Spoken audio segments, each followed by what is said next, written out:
च्या या अधिवेशनाला जमलेले आपण सगळे बंधू भगिनी आणि आयोजक, 3 वर्षापूर्वी 2017ला वकिलांच्या एका परिषदेला मला कोल्हापूरला कुलकर्णी सरांनी आमंत्रित केलं होतं.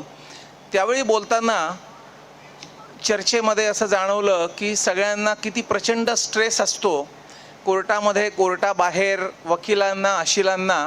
आणि आमच्या वैद्यकीय प्रॅक्टिसमध्ये सुद्धा आम्ही रोज एक्सपिरियन्स करतो की प्रचंड ताणतणावाखाली लोक असतात. म्हणजे आमच्याकडे डोकं दुखतं म्हणून जी बरीचशी मंडळी येतात त्यांना 20 ते 25% तरी लोकांना काहीही मेंदूचा प्रॉब्लेम नसतो आणि प्युअर टेन्शन, ताणतणाव, मानसिक अशांती हे असते. अगदी लहान वयापासूनच स्ट्रेस बिल्डअप व्हायला लागला आहे आजकाल. म्हणजे शाळेतल्या मुलांना कंटिन्युअस प्रेशर असतं की आपल्याला मार्क कसे मिळतील. तरुण मुलामुलींमध्ये पुढची ॲडमिशन चांगली मिळाली पाहिजे, घरी आईवडिलांचं पण प्रेशर असतं. आणखीन थोडेसे मोठे झाले की जॉब चांगला मिळायला पाहिजे, मग लग्न नीट ठिकाणी व्हायला पाहिजे. पुढे फायनान्शियल बर्डन्स वाढत जातात आणि म्हातारपणी वेगळा सेट ऑफ प्रॉब्लेम्स असतो. असं अगदी आयुष्याच्या सुरुवातीपासून आयुष्याच्या शेवटपर्यंत माणूस सध्या स्ट्रेसनी बुडलेला आहे. युनायटेड नेशन्सची एक हॅपीनेस इंडेक्स म्हणून कॅल्क्युलेट करतात. सगळ्या देशांमध्ये त्यांचे काही क्रायटेरिया आहेत की त्याप्रमाणे कोण सुखी समाधानी लोक जास्त कुठल्या देशात आहेत याच्यावर हॅपीनेस इंडेक्स कॅल्क्युलेट होते. आणि दुर्दैवाने भारताचा नंबर 2019 साली जी लास्ट कॅल्क्युलेट झाली त्याच्यामध्ये भारताचा नंबर 140वा होता जगातल्या 156 देशांमध्ये. म्हणजे सुख, समाधान, शांतीसाठी आपला जो फिलॉसॉफिकल स्पिरिच्युअल बेस आहे त्याच्या कॉन्ट्रास्टमध्ये आपला नंबर खाली आहे आणि तो दुर्दैवाने दरवर्षी घसरतो आहे, प्रोग्रेसिव्हली, वाढत नाहीच आहे. मग काय बरं बदललेलं असावं? आपण तर बाहेर बघतो आणि तरीही आपली सुख, समाधान, शांती मात्र हरवलेली आहे. मग आपली काही लाईफस्टाईल चुकती आहे का? हा विचार आपण जर मनात करायला लागलो तर एक समर्पक कविता मला आठवते. ती सांगतो की गेल्या काही वर्षामध्ये जी प्रॉस्पॅरिटी होती आहे त्या प्रॉस्पॅरिटीचा विचार केला तर आपलं आयुष्य चांगलं झालंय का वाईट झालंय, काय फरक आहे पूर्वीचं आयुष्य आणि आत्ताचं आयुष्य याच्यामध्ये. याच्यावर एक समर्पक कविता आहे. हुशारी मिळवताना शहाणपण विसरलो, समजत नाही मी घडलो की बिघडलो. तंत्रज्ञानामागे धावताना आत्मज्ञान विसरलो, पैसा ही शक्ती समजून ईश्वर भक्ती विसरलो. सुख शोधण असं की आपल्या मेंदूचा जो हायपोथॅलॅमस म्हणून भाग आहे तो हायपोथॅलॅमसचा भाग आपली पिच्युटरी ग्रंथी कंट्रोल करत असतो. आणि पिच्युटरी ग्रंथी ही सगळ्या हॉर्मोन्सचं नियंत्रण करते. आणि जर पिच्युटरी ग्रंथी नीट काम करेनाशी झाली तर सगळ्या हॉर्मोन्सचं नियंत्रण बिघडतं आणि मग वेगवेगळ्या अवयवांवर, आपलं हार्ट, किडनी, लिव्हर, स्प्लीन, सगळ्याच अवयवांवर ह्या सगळ्याचा परिणाम व्हायला लागतो आणि मग आपलं शारीरिक, मानसिक सगळंच आरोग्य ढासळायला लागतं. ब्लड प्रेशरनी सुरुवात होते, शुगर वाढते, डायबिटीस होतो, हार्ट अटॅक्स येतात, डिप्रेशन येतं, पॅनिक अटॅक्स येतात. त्याच्यातून वेगवेगळी ॲडिक्शन तयार होतात, पोटाचे वेगवेगळे त्रास होतात, डोकेदुखी अनेक प्रकारची इंट्रॅक्टेबल चालू होते. मग पेनकिलर्स घेतात, पेनकिलर घेऊन त्यांनी आणखीन ॲसिडिटी होऊन त्यांनी डोकंदुखी होते. आणि या सगळ्या घोटाळ्यामध्ये माणसाचं आयुष्य कसं पुढे पुढे जातं हे त्याला शेवटपर्यंत बऱ्याच वेळा कळतच नाही. मग याला सोल्युशन काय? याला सोल्युशन आपण जर शोधलं तरच आपलं आयुष्य सुख, समाधान, शांतीकडे मला असं वाटतं जाऊ शकेल. आपला मेंदू खूप रहस्यमय अवयव देवाने बनवलेला आहे. आपल्याला हे माहिती आहे की आपल्या शरीरामध्ये, सगळ्यांच्या शरीरामध्ये आपल्या प्रत्येक अवयवाची रचना सारखी आहे. त्याच्यामुळे त्या अवयवाचं कार्य पण सारखं आहे. म्हणजे आपल्या सगळ्यांमधले डोळे सारखे आहेत, कान सारखे आहेत, नाक सारखं आहे. त्याच्यामुळे सगळ्यांना एक चित्र जर दाखवलं तर सगळ्यांच्या डोळ्याला ते सारखंच दिसेल. जो रंग असेल तोच दिसेल, जितकं गडद असेल तितकंच दिसेल. कानाची रचना सगळ्यांची सारखी असल्यामुळे एखादं जर गाणं वाजवलं तर सगळ्यांना तेच गाणं तितक्याच लहान मोठ्या आवाजात, तितक्याच टोनमध्ये ऐकू येईल. पण मेंदू जी परसिव्ह करतो आजूबाजूला घडणाऱ्या घटना, समजा एखादा ॲक्सिडेंट झाला, 4-5 लोक त्या ठिकाणी तो ॲक्सिडेंट बघतायत, एखादा पोलीस असेल तर त्याला काय वाटेल की कोणाची चूक आहे, कुठला कलम लावायचं. एखादा डॉक्टर असेल तर त्याला वाटेल पेशंट शुद्धीवर आहे का बेशुद्ध आहे, पहिल्यांदा किती मोठी इंजुरी झाली आहे. एखादा हाडाचा डॉक्टर असेल तर तो म्हणेल हे फ्रॅक्चर वगैरे काही आहे का हे बघू. आणि एखादा पत्रकार असेल तर त्याला काय वाटेल की उद्याच्या पेपरमध्ये आता ह्याची आपण बातमी कशी करून छापू. तर हे जे इंटरप्रिटेशन आहे ब्रेनच्या लेवलला, हे इंटरप्रिटेशन अवयव सारखा असून सुद्धा सगळ्यांचा, रचना सारखी असून कार्य कसं काय वेगळं आहे. मग मेंदू चालतो कसा, आणि आपल्या मनामध्ये जे टेन्शन निर्माण होतं ते मेंदूमध्ये नक्की कुठे कसं निर्माण होतं, या सगळ्याच्या जर आपण मुळाशी जायचं ठरवलं तर आपण आपला जो गाभा आहे संस्कृतीचा, वेद उपनिषद, तिकडे येतो. आपल्या उपनिषदांपैकी अतिशय रिस्पेक्टेड उपनिषद म्हणजे अमृतबिंदू उपनिषद. त्या अमृतबिंदू उपनिषदाच्या दुसऱ्या श्लोकामध्ये सांगितलंय, मन एव मनुष्याणाम कारणम बंध मोक्षेहा. माणसाचं मनच हे बंधनाला पण कारणीभूत आहे, मोक्षालाही कारणीभूत आहे. सुख, समाधान, शांती हे आपण मनाचं जर नियंत्रण करू शकलो तरच आपल्याला ते कंट्रोल करता येईल. कारण आपलं मन आपण अनुभवतो, अनेक प्रकारचे विचार येतात, काही चांगले येतात, काही वाईट येतात, कोणाबद्दल भलं वाटतं, बुरं वाटतं. आणि असंख्य प्रकाराच्या विचारांवर आपण नियंत्रण कसं करू शकतो, आपली बुद्धी कसं नियंत्रण करते, याच्याचवर सगळं अवलंबून आहे. आपल्या मेंदूमध्ये मुख्य दोन भाग आहेत, एक उजवा भाग आणि डावा भाग. मेंदूचा उजवा भाग शरीराची डावी बाजू कंट्रोल करतो आणि मेंदूचा डावा भाग शरीराची उजवी बाजू कंट्रोल करतो. मेंदूचे प्रत्येक उजव्या आणि डाव्या भागाचे वेगवेगळे लोब्स आहेत. म्हणजे मेंदूचा फ्रंटल लोब जो आहे तो बुद्धीशी निगडीत आहे, मेंदूचा टेम्पोरल लोब जो आहे तो भावनांशी निगडीत आहे. आणि हे उजव्या आणि डाव्या भागाचे कॉरस्पॉन्डिंग एरिया जे आहेत ते हॉरिझॉन्टल केबलनी जोडलेले आहेत. सगळे ते जोडलेले असल्यामुळे त्याच्यामध्ये बॅलन्स आहे. उजवा हात आणि डावा हात, उजवा पाय आणि डावा पाय, याच्यामध्ये उजवा आणि डावा हेमिस्फिअर व्यवस्थित जोडला असल्यामुळे ते संतुलितपणे काम करू शकतात नॉर्मल असताना. आता मी नाशिकहून आलो. नाशिकला वसंत कानिटकरांशी माझी अगदी जवळची रिलेशनशिप होती अनेक वर्ष. वसंत कानिटकर त्यांच्या शेवटच्या काही दिवसांमध्ये एक नाटक लिहित होते, तर मग जगायचं कशासाठी म्हणून, आणि जीवनाचं रहस्यच त्यांनी त्या नाटकामध्ये उलगडून दाखवलं होतं. त्याच्यामध्ये कल्पना अशी होती की एका परग्रहावर माणूस आहे, तो अतिशय प्रगत माणूस आहे, आणि तो माणूस त्यांचा ग्रह सोडून दुसऱ्या कुठल्या ग्रहावर मनुष्य वस्ती आहे का याचं संशोधन करतोय. तो अतिप्रगत असल्यामुळे त्यांनी अनेक ग्रहांवर संशोधन करता करता त्यांना कळलं की अरे पृथ्वीवर माणूस आहे. पण त्यांच्या एक लक्षात आलं की पृथ्वीवरच्या माणसामध्ये काहीतरी फॉल्ट आहे, कारण त्या ग्रहावर रामराज्य आहे, सगळे अगदी सुखात, समाधानात, आनंदात, गुण्यागोविंदात राहत आहेत, आणि या पृथ्वीवरचा माणूस मात्र देशादेशांमध्ये युद्ध करतो, राज्यामध्ये भांडणं, समाजामध्ये भांडणं, इतकंच नाही कुटुंबामध्ये भांडणं, खून करणे इतकी. तर ह्याच्यात काय फॉल्ट आहे या माणसामध्ये, याचा शोध लावायचा जेव्हा त्या ग्रहावरचे माणसं प्रयत्न करतात तेव्हा त्यांच्या लक्षात येतं, आणि ती वस्तुस्थिती आहे की आपल्या मेंदूचा जो फ्रंटल लोब आहे, जे बुद्धीचं केंद्र आहे, आणि जे टेम्पोरल लोब आहे, जे भावनांचं केंद्र आहे, त्या दोन्ही मधली समन्वयता कमी आहे. आणि पॉस्च्युलेट असं होतं की त्या ग्रहावर ही समन्वयता वाढलेली आहे, आणि फ्रंटल आणि टेम्पोरल लोबला कनेक्ट करणारी उत्क्रांतीमध्ये माणूस जसा प्रगत होत गेला, खालच्या प्राण्यांपासून माणसापर्यंत आला, तसा उत्क्रांतीमध्ये आणखीन उन्नत झालेल्या माणसामध्ये बुद्धी आणि मन याची खूप चांगली सांगड घातलेली आहे. त्याच्यामुळे बुद्धीचा मनावर जर चांगला नियंत्रण असलं तर मनातल्या भावना या चांगल्या प्रकारे चॅनलाइज होतील, आणि मग माणूस खऱ्या अर्थाने सुखी समाधानी होईल. दुर्दैवाने तर नाटक पुढे येऊ नाही शकलं, पण आपल्याला खूप काही गोष्टी सांगून गेलं. आपण आता म्हटलं तसं आपण मनावर जर नियंत्रण आणू शकलो, आता स्ट्रेस आणि माइंड हा विषय आहे, मनावर जर आपण नियंत्रण आणू शकलो तर खूपच गोष्टी सोप्या होतात, आणि तेच सगळ्याला उत्तर आहे, सगळ्या स्ट्रेस आणि जे आजार आपण बघितले त्या सगळ्याला. आणि माइंड मॅनेजमेंट अनेक देशांमध्ये अनेक फिलॉसॉफर्सनी त्याच्याबद्दल अनेक पुस्तकं लिहिली, पण ती अपुरी वाटते जोपर्यंत आपण आपल्या एन्शियंट इंडियन फिलॉसॉफीचा बेस पक्का करत नाही. आपल्या सगळ्यांना माहिती आहे काय पार्श्वभूमीवर कृष्णाने अर्जुनाला गीता सांगितली. त्यावेळी अर्जुनाचं मन हे अतिशय अनस्टेबल झालेलं होतं. अर्जुन हा बलशाली होता, त्याला युद्ध करताना काही कमी नव्हतं. त्याची बुद्धी जी होती ती बुद्धी शोकमय झाली होती. त्यांनी सांगितलं की मला अतिशय शोक आलाय, सगळं समोर जे इतकं सैन्य आहे त्याच्यामध्ये माझेच सगळे नातलग आहेत, मी त्यांनाच मारणार आहे विरुद्ध पक्षामध्ये, तर मी कसा मारू, म्हणून माझ्या हातातलं सगळी अवजारं शस्त्र सगळी गळून पडतायत. त्या शोकग्रस्त मनाला नियंत्रण करण्यासाठी कृष्णाने अर्जुनाला गीता सांगितली. कारण आपलं बुद्धी, मन आणि शरीर या तिन्हीमध्ये जर समन्वय असला तरच आपल्याला काहीतरी अचीवमेंट करता येते.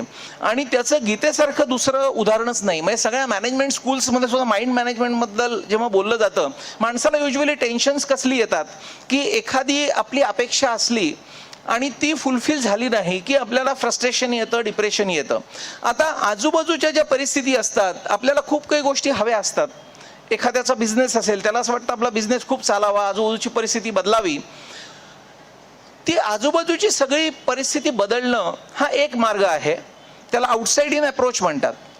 आणि दुसरा अप्रोच आपल्या मनातून आपण नियंत्रण करणं सगळ्या परिस्थितीचा, तो इनसाइड आउट अप्रोच आहे. आणि गीतेचा गाभा हाच इनसाइड आउट अप्रोच आहे.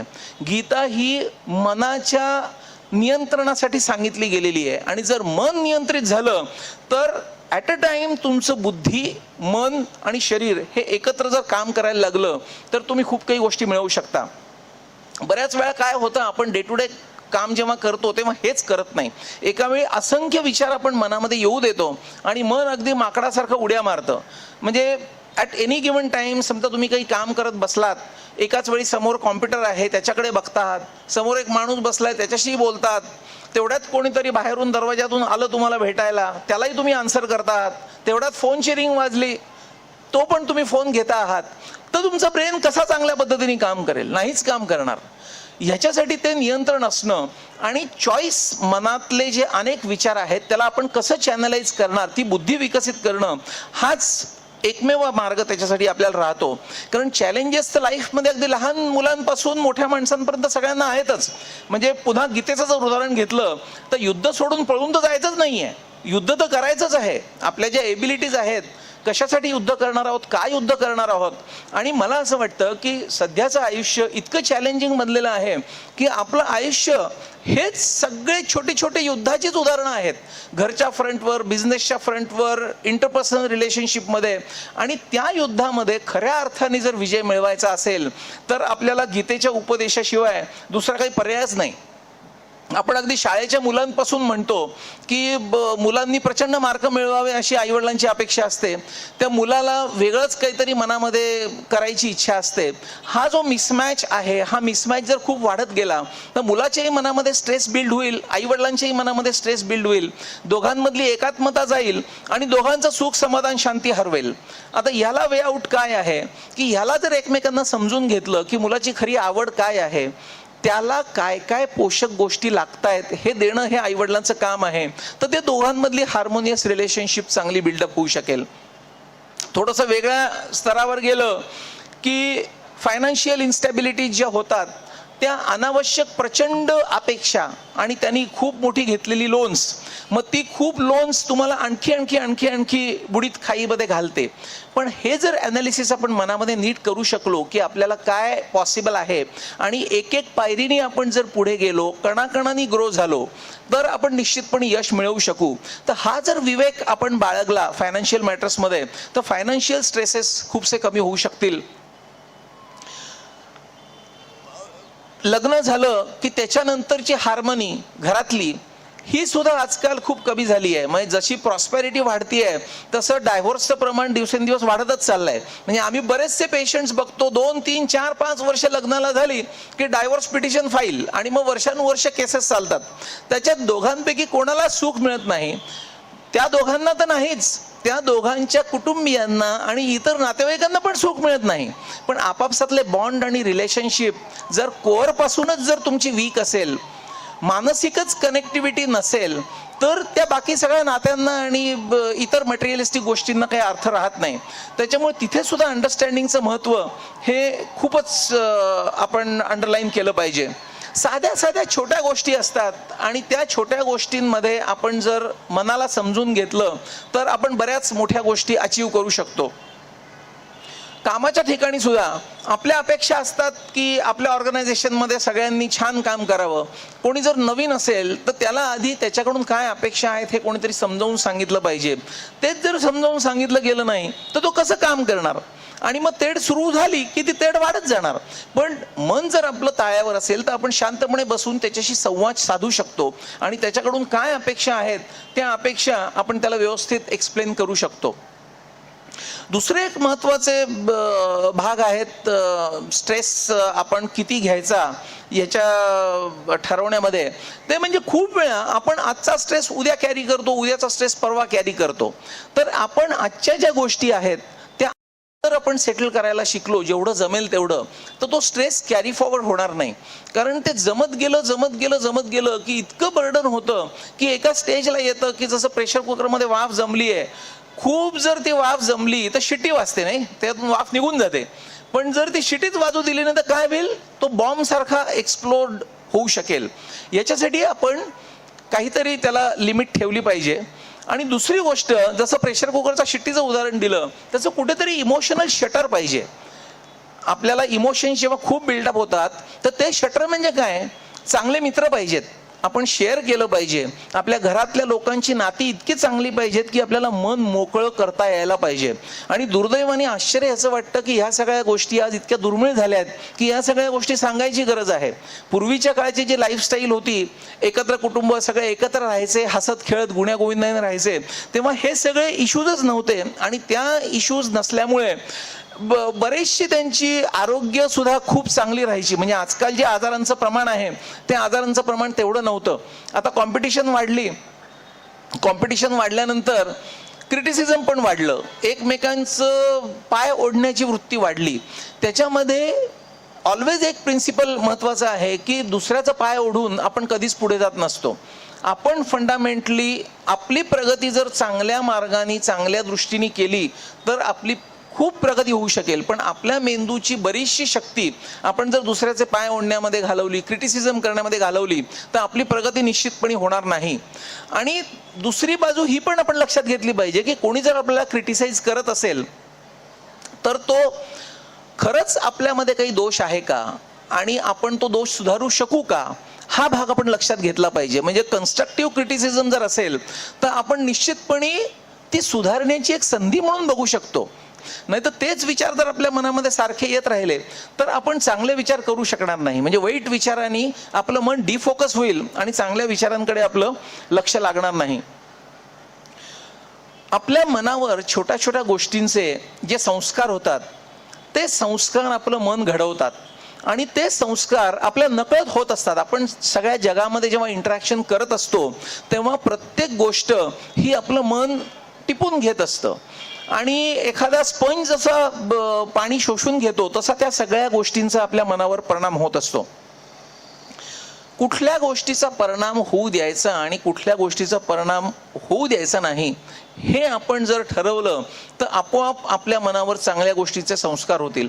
म्हणजे आई वडिलांमध्ये समजा मुलाला त्याला शिकवायचं आहे की दारू पिणं वाईट आहे, सिगरेट पिणं वाईट आहे, आणि बापच जर दारूचा ग्लास हातात घेऊन शिकवायला लागला की दारू पिणं फार वाईट आहे, तर मुलावर काय संस्कार होतील. मुलगा जे बघतो आहे ते नोट करतोय त्याचं मन. त्याच्यामुळे आपल्या बारीक बारीक तर आपण खूप चांगल्या पद्धतीने परिस्थिती हाताळू शकू आणि मग आपल्याला स्ट्रेस बिल्डअप होणार नाही आणि स्ट्रेसमुळे निर्माण होणारे आजार पण होणार नाहीत.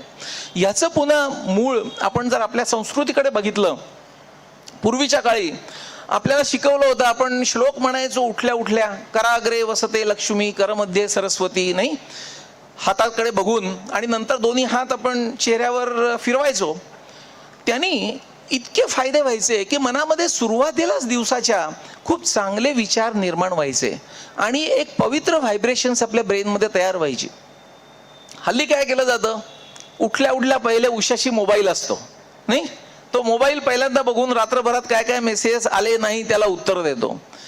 ते झालं की पुढचं काय काम करणार, टीव्ही लावणार. मग टीव्हीत काहीतरी बातमी येते, कुठेतरी आग लागली, कुठेतरी खून झाले, सगळे दूषित विचार. असे सगळे विचार घेतच जर आपण दिवसाची सुरुवात केली तर काय होणार, आपलं जे मन आहे ते मन दूषितच होत जाणार. आणि एकदा ते पाणी गढूळ झालं की त्याच्यानंतर ते शुद्ध करायला आपण काही प्रयत्न करतो का, आपल्या ज्या सगळ्या साधना उपासना सांगितल्या ते तर करायला आपल्याला वेळ नसतो. आपण म्हणतो आम्ही इतके मोठे, आम्ही इतकी बिझी की आम्हाला वेळच नाही हे सगळं करायला. आणि इनफॅक्ट आता दुसरा असा विचार एक काही लोक सांगतात की हे जुनाट विचार आहेत, याला काही महत्त्व नाही आहे, मॉडर्न एजमध्ये या सगळ्याला काही स्थान नाही आहे. त्याच्यामुळे आपण स्टेप बाय स्टेप या सगळ्यापासून दूरच जातो आणि चुकीची सगळी इमोशन्स आपली वाढत जातात आणि त्याला आपण रिस्पॉन्ड चांगल्या पद्धतीने करत नाही. आपलं जर मन शुद्ध स्वच्छ ठेवायचं असेल तर आपल्या श्वेताश्वेतर उपनिषदात सांगितलंय की आपलं मन हे आरसा आहे. आरशावर जशी धूळ जमते तशी मनावर अनेक वाईट गोष्टींचा जो कचरा धूळ जमते तो सतत साफ केला गेला पाहिजे. आणि तो जर आपल्याला साफ करता नाही आला तर काय होणार, तो कंटामिनेटेड आरसा होणार, त्याच्यात कसलं प्रतिबिंब पडणार, चांगल्या गोष्टींचं प्रतिबिंब पडूच शकणार नाही आहे. तर ते प्रतिबिंब जर पडलं नाही तर आपलं मन मग वेडवाकडं वेगळ्या कुठल्या तरी मार्गाला लागणार आहे. आणि एकदा मन वेडवाकड्या मार्गाला लागलं की आपल्या ज्या भावना असतात, मगाशी मी तुम्हाला सांगितलं तसं सगळं आपला न्यूरो एंडोक्राईन ॲक्सिस डिस्टर्ब होणं हेच सगळ्या आजारांचं मूळ आहे असं आता मॉडर्न सायन्स सुद्धा आपल्याला दाखवतं.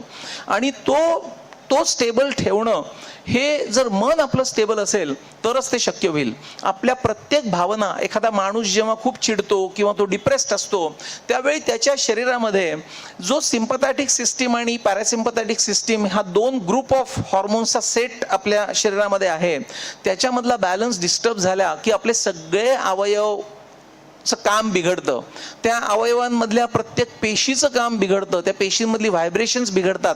आणि असा जर डाऊनफॉल सुरू झाला तर मग वेगवेगळ्या आजारांचं सुरुवात तिथे होते. फंडामेंटली आपण म्हणतो की परसिव्ह आपण सगळं करतो ब्रेननी, तर ब्रेन हे स्ट्रक्चरली एक प्रकारचा कॉम्प्युटर आहे. आपण म्हणतो ना ब्रेनमध्ये खूप कॉम्प्युटरपेक्षा चांगली पोटेन्शियल ब्रेनमध्ये आपल्या आहेत. तर मन म्हणजे नक्की मग कुठे मन मॅनेज करायचं, ब्रेन मॅनेज करायचं म्हणजे काय, तर कॉम्प्युटरला आपण जर हार्डवेअर म्हटलं तर मला असं वाटतं मॉडर्न भाषेत मन हे त्याचं सॉफ्टवेअर आहे. तर आपल्याला ते सॉफ्टवेअर नीट वापरता येणं हे खूप आवश्यक आहे. दुर्दैवाने जुन्या काळी जेव्हा गुरुकडे मुलं राहायची, शिकायची, तेव्हा हे सॉफ्टवेअरच कसं रन करायचं, ते कसं ऑपरेट होतं याचं ट्रेनिंग पूर्वी मिळायचं. आता आपल्याकडे कॉम्प्युटर आहे पण आपल्याला वापरता येत नाही, असं परिस्थिती झाली आहे. दुसरा एक महत्त्वाचा भाग आहे की मनातल्या ज्या थॉट्स वेगवेगळ्या गव्हर्न करायच्या आपण, त्या आपली बुद्धी करते. तर ही बुद्धी विकसित करण्यासाठी आपण काय करतो, आपली बुद्धी जी आहे ती ग्रॅज्युअली विकसित केली गेली पाहिजे. म्हणजे देवानी तर आपल्याला दिलेला आहे एक प्रकारचा इंटेलिजन्स, पण तो इंटेलिजन्स आपण विकसित जर केला तर आपण मनावर चांगलं नियंत्रण ठेवू शकू. बुद्धीचे सुद्धा वेगवेगळ्या ग्रेड्स सांगितलेले आहेत. मती म्हणजे बेसिक बुद्धी आहे, म्हणजे 2 + 2 4 ही झाली बुद्धी. आपण म्हणतो मती गुंग झाली की याला काही सुचत नाही काही गोष्ट करायला. आता ती मती जेव्हा विकसित होते, ती इव्हॉल्व्ह होते, तेव्हा त्याची मेधा होते. मेधा म्हणजे पण बुद्धी, थोडी हायर बुद्धी, म्हणजे analytical intelligence, complex mathematical problems solve करू शकतील असे. ती जर आपण आणखीन विकसित केली तर त्याची प्रज्ञा होते. प्रज्ञा म्हणजे भूत वर्तमान भविष्य सगळं जाणणारी बुद्धी, ती प्रज्ञा. म्हणजे पूर्वीचे लोक म्हणायचे ना की यांना भूतकाळ कळायचा, भविष्यकाळ कळायचा, आणि ते अशक्य नक्कीच नाहीये, अगदी सायंटिफिकली पण पॉसिबल आहे. कसं, ते एक छोटंसं उदाहरण देतो की आपल्याला भविष्यामध्ये काय होणार हे कसं कळू शकतं. भविष्य म्हणजे काय की जे पुढे घडायचं आहे ते. आता समजा एक 20-25 मजली बिल्डिंग आहे, त्या बिल्डिंगमध्ये काहीतरी एक समारंभ आहे, त्या समारंभाला सगळी जण जमलेली आहेत आणि एक पाहुणे येणार आहेत. त्या पाहुण्यांसाठी लोक खाली बिल्डिंगच्या वाट बघत उभे आहेत. कधी येतील, वेळ किती लागेल माहीत नाही. एखादा माणूस जर त्या 25 मजली बिल्डिंगच्या गच्चीवर गेला आणि त्याला दुर्बिणीतून एक लाल रंगाची कार त्या पाहुण्यांची त्याला माहिती आहे किती आहे ती दिसली, तर तो म्हणेल की अरे ते 5 मिनिटात येतातच बरं का. आणि तो लिफ्ट मधून खाली आला आणि त्यांनी सगळ्यांना सांगितलं की आता 5-10 मिनिटांनी ते सगळे पाहुणे इथे पोहोचतायत अमुक रंगाच्या कारनी, आणि ते लगेच आले. तर लोकांना काय वाटेल, आपल्याला तर ते दिसलं नाही पण यांना भविष्य कळलं. कसं कळलं भविष्य, तो गच्चीवर गेला म्हणून, त्याच्याकडे दुर्बीण होती म्हणून. तर ही जी गच्चीवर जाण्याची एबिलिटी आहे ती तुमच्या बुद्धीचा विकास करणारी एबिलिटी आहे. आपली जर बुद्धी प्रगल्भ केली, पूर्वीच्या काळी मोबाईलचा जेव्हा शोध लागला नव्हता त्यावेळी जर कोणी कोणाला सांगितलं असतं की हातामधलं एक छोटंसं इन्स्ट्रुमेंट घेऊन एखाद्या मैदानामध्ये एक माणूस उभा आहे आणि तो इंग्लंड अमेरिकेतल्या देशाशी बोलतो आहे, तर लोकांनी त्याला वेळात काढलं असतं. कारण त्यावेळी कॉर्ड असलेले फोन होते, आपण ट्रंक कॉल बुक करायचो तेव्हा किती किती वेळ लागायचा, कधी लाईन मिळेल हे माहीत नसायचं. पण आता ते शक्य झालं. कसं शक्य झालं की आपण एका ठराविक फ्रिक्वेन्सीनी मेसेज पाठवतोय आणि ती ठराविक फ्रिक्वेन्सी रिसीव्ह करण्याचा अँटिना समोरच्या माणसाकडे आहे. म्हणूनच आपण पाठवलेला मेसेज एका ठराविक नंबरलाच पोहोचतो, नाही तो सिग्नल 100 लोकांना पोहोचत नाही. ठराविक सिग्नल पाठवणं आणि ठराविक रिसेप्टिव्ह अँटिना असणं हे खूपच सायंटिफिक आहे. तर पूर्वी ही जी प्रज्ञेची डेव्हलपमेंट आहे ही तुमचे रिसेप्टिव्ह अँटिना डेव्हलप करणारी एबिलिटी आहे. पूर्वीच्या लोकांना जे भूत वर्तमान भविष्य सगळं समजायचं की नाही, ती ही एबिलिटी आहे. आणि ही प्रज्ञा जर आणखीन पुढे विकसित केली तर त्याची ऋतंभरा प्रज्ञा होते. म्हणजे मग सगळंच कळतं कॉस्मिक मधलं, म्हणजे अनेक जन्मांचं जन्मोजन्मीचं सगळं कळतं. म्हणजे मतीपासून मेधाकडे, मेधाकडून प्रज्ञेकडे आणि प्रज्ञेकडून ऋतंभरा प्रज्ञेकडे जी प्रगती आहे ती आपण जर केलीच नाही तर जन्माला आल्यापासून मृत्यूला जाईपर्यंत आपण काय मिळवलं, देवानी जे आपल्याला हार्डवेअर दिलंय त्याच्यामध्ये आपण काही इम्प्रोव्हायझेशन केलंच नाही. तो कॉम्प्युटर तसाच घेऊन आपण मरून गेलो असा त्याचा अर्थ होईल. आणि फंडामेंटली तसाही नाही आपण मरून गेलो, आपण उलट त्यांनी दिलेला कॉम्प्युटर वेगवेगळ्या वाईट विषयांनी करप्ट करून मग मरून गेलो. नाही, त्यांनी जे दिलंय ते आपण आणखीन 2 पायऱ्या खाली आलो. आणि ह्या 2 पायऱ्या खाली आणणं म्हणजेच आपला वेगवेगळ्या प्रकारे ब्रेनचा हार्म झालेलं असण्याचं लक्षण आहे. आपल्या हार्टचा कार्डिओग्राम असतो की नाही, तसा आपल्या मेंदूचा इलेक्ट्रोएन्केफेलोग्राम असतो. म्हणजे मेंदूच्या कार्याचा तो आलेख आहे, फंक्शनल इमेजिंग त्याला म्हणतात. आता त्याच्यामध्ये वेगवेगळ्या प्रकारच्या वेव्ज असतात, अल्फा वेव्ज, बीटा वेव्ज, त्याची वेगवेगळी फ्रिक्वेन्सी असते. अल्फा वेव्हची फ्रिक्वेन्सी 8 ते 12 असते. आपण जेव्हा स्ट्रेसमध्ये असतो, टेन्शनमध्ये असतो तेव्हा त्याची फ्रिक्वेन्सी 20-25 असते बीटा वेव्हची. तो उद्देश असा आहे की आपल्याला त्या सगळ्या वेव्ज चांगल्या, बॅलन्स्ड, सिंक्रोनाइज्ड अशा जर ठेवता आल्या तर मन सुखी, समाधानी, शांतच आहे. म्हणजे देवानी तुम्हाला बाय डिफॉल्ट जे इन्स्ट्रुमेंट दिलंय ते एखाद्या ब्रँड न्यू लेटेस्ट मोबाईल सारखं दिलेलं आहे. ते तुम्ही आता कसं वापरता, चांगलं का वाईट, दिलेलं सॉफ्टवेअर आणखीन चांगलं त्याच्यामध्ये अपग्रेड करता का आहे ते पण करप्ट करून टाकता, हे प्युअरली तुमच्या हातामध्ये आहे. या सगळ्या ब्रेनची वेव्हची सिंक्रोनस ॲक्टिव्हिटी जर सुरू राहिली तर आपण मगाशी म्हटलं तसं वेगवेगळ्या एबिलिटीज आपल्याला वाढवता येणं हे अगदी सहज शक्य आहे. आपण पूर्वीच्या काळी असं म्हणावं लागतंय, आता बऱ्याच घरांमध्ये अजून सुद्धा करतात, फॉर्च्युनेटली करावं. रोज संध्याकाळी घरातली सगळी जण एकत्र बसून शुभंकरोती म्हणणं, किंवा पौर्णिमा असली, काही ठराविक चांगली तिथी असली की सत्यनारायणाची पूजा करणं, हे निदान आपल्या लोकांच्या घरांमधून तरी व्हायला पाहिजे, नाही.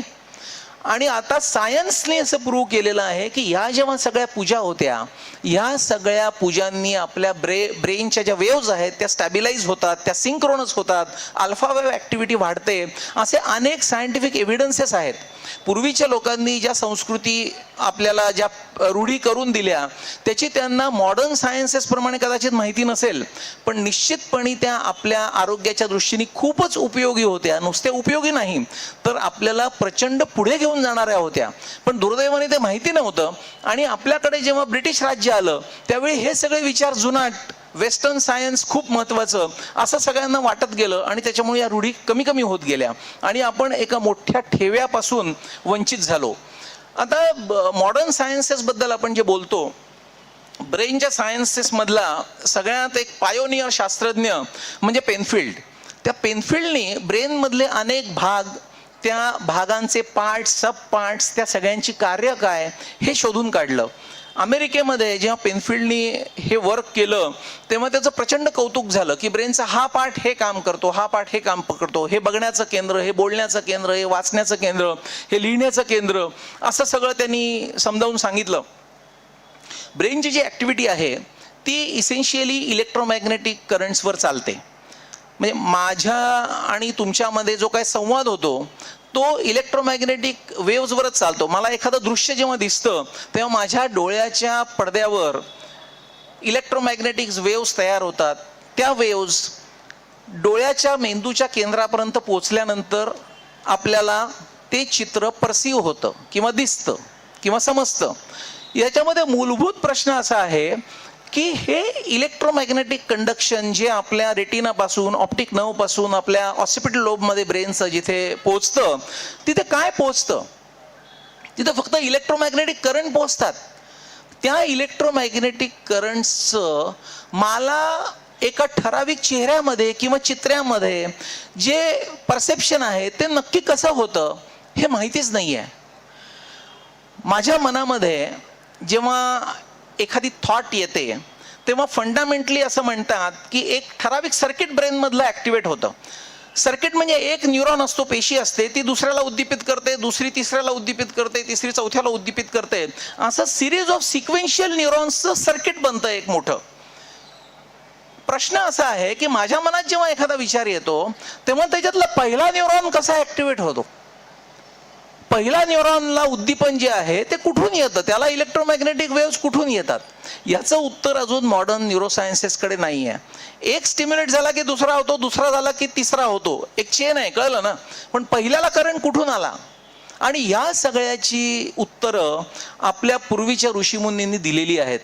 आपला जो वेद, उपनिषद आणि गीता हा जो मेन प्रस्थानत्रयी ज्याला म्हणतात त्याचा ठेवा आहे, त्याच्यामध्ये केनोपनिषद जर आपण वाचलं तर केनोपनिषदामध्ये अगदी डिटेल डिस्क्रिप्शन आहे की चक्षुच्च चक्षु आणि श्रोत्रस्य श्रोतृ कोण, म्हणजे डोळ्याचा डोळा कोण आणि कानाचा कान कोण, म्हणजे कान ऐकतो म्हणजे नेमकं काय होतं.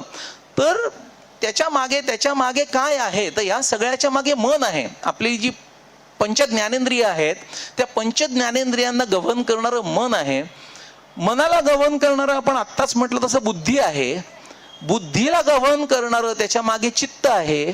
चित्तामधली व्हायब्रेशन्स मॉड्युलेट करणारं, आमच्याकडे कोमामध्ये जेव्हा पेशंट असतात, टर्मिनल कोमामध्ये म्हणजे सगळ्या हातापायाचा पॅरालिसिस आणि पूर्ण कोमामध्ये पेशंट जेव्हा असतो अनेक कारणामुळे की ज्याला ट्रीटेबल कारण काही आता उरलं नाही आहे, म्हणजे ब्रेनस्टेम एन्केफालायटिस वगैरे असे जे आजार असतात की ज्याला ब्रेनस्टेम जे कॉन्शियसनेसचं सेंटर आहे तेच गेलेलं आहे, त्याचं हार्ट चालू असतं, सगळं चालू असतं, पण त्याला पुढे काही ट्रीटमेंट नसते. म्हणजे समजा ब्रेन हिमरेज असलं तर ते काढता येतं, पण काही कोमाज असे आहेत की त्याला काही ट्रीटमेंट नाही आहे.